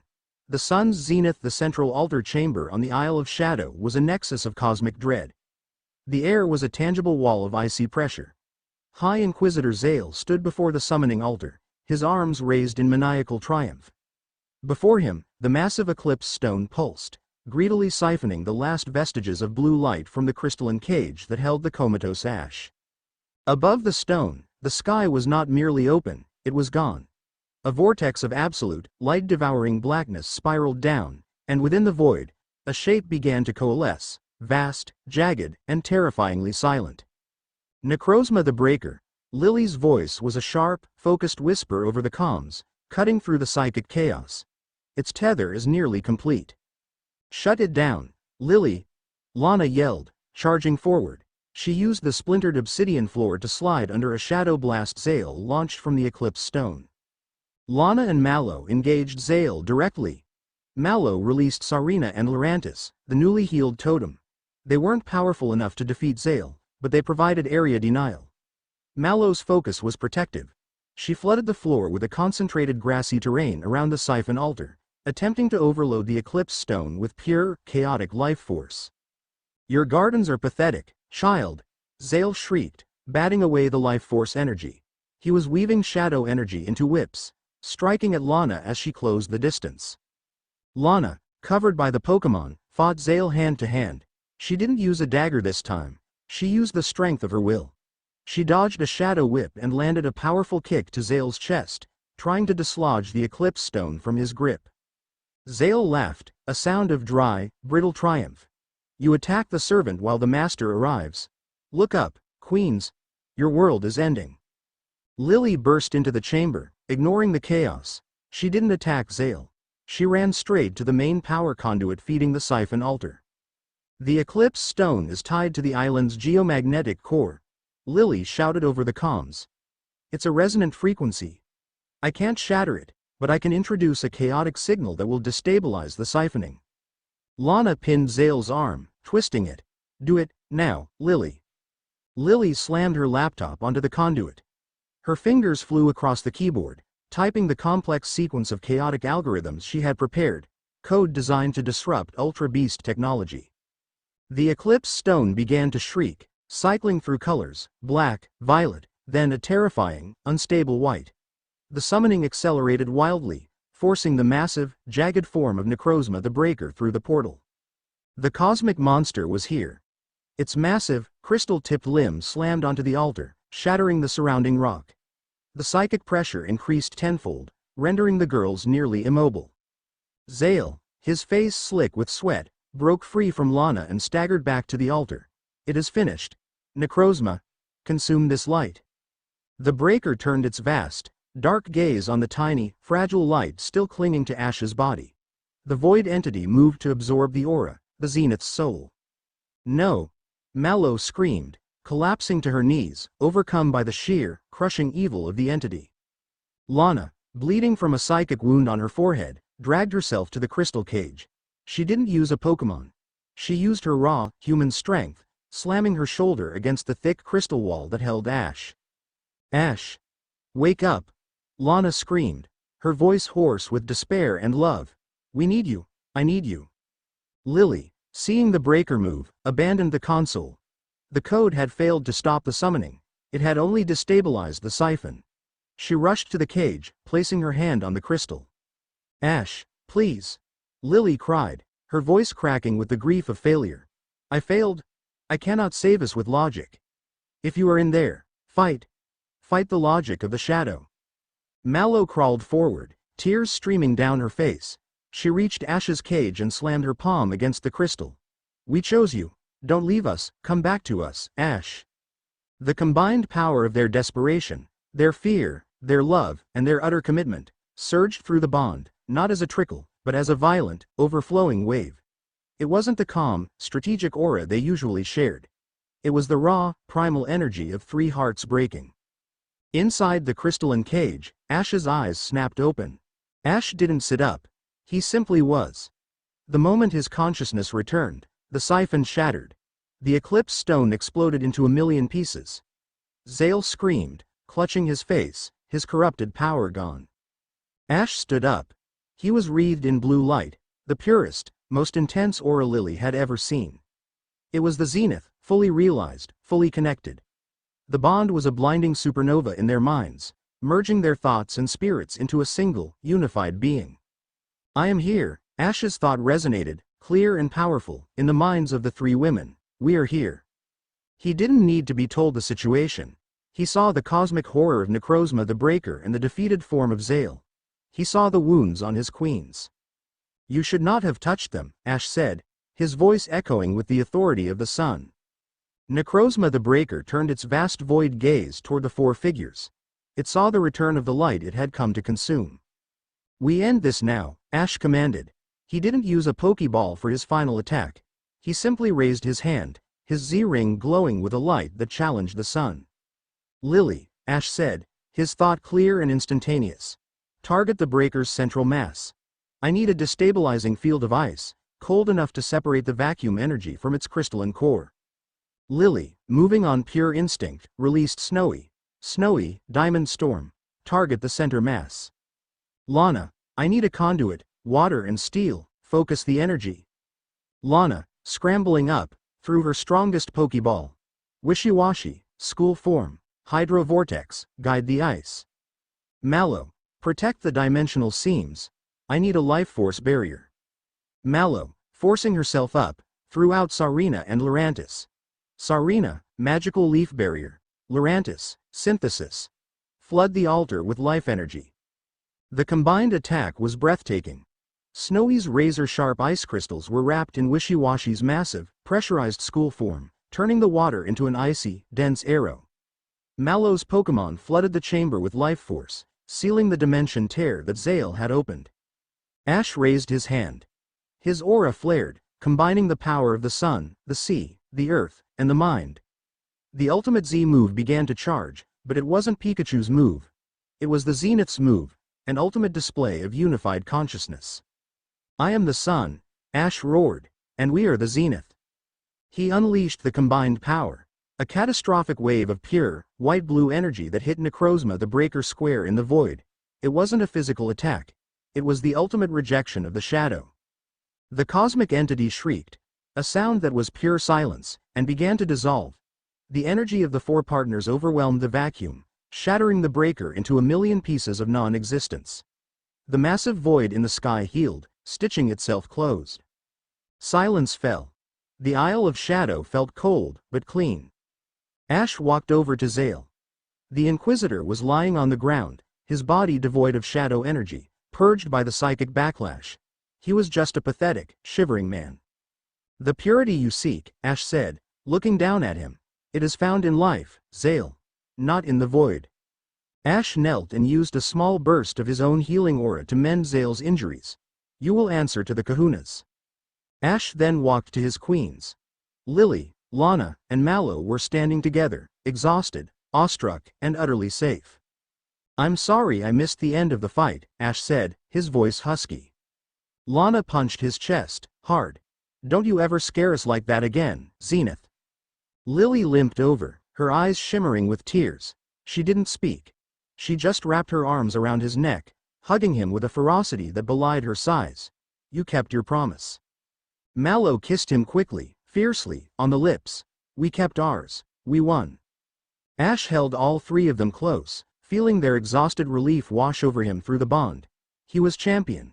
He was the Zenith, but he was only powerful because they stood with him. 6 months later the scars of the war healed quickly. Ash's new regime was cemented by the shared trauma and victory. The nobles were silenced, Zale imprisoned, and the kahunas rallied under the leadership of the Zenith Council. Ash stood on the balcony of the sanctum, watching the sunset. He was no longer just the champion, he was the undisputed guardian of Alola. Lillie approached him, draped in a simple shawl. She was holding a datapad, but it wasn't strategy, it was a menu for dinner. The new Ether security protocols are running perfectly, Lillie said, leaning against his shoulder. And the international community has formally recognized the Council of the Zenith. You're a global figure now, Ash. We are, Ash corrected, placing his hand over hers. Lana joined them, wiping her hands on a towel. She had been sparring with Primarina on the training deck. The fleet is ready for the annual patrol, Ash. And I caught a new Wishy-washy. Named him, Aslan. Mallow arrived last, holding a tray of freshly baked malasadas. She was smiling, radiating peace and contentment. No more war, Mallow sighed, leaning into his embrace. Only peace. And dinner. Ash looked at the horizon, then back at the three women who were his council, his warriors, and his heart. The bond was a quiet, steady warmth. The presence of family. The world is vast, Ash said, looking at the distant, familiar shape of a Pallet Town cloud. But Alola is home now. He turned, gathering them close. He was ready for the next adventure. They were ready to face it together. Chapter 10 End.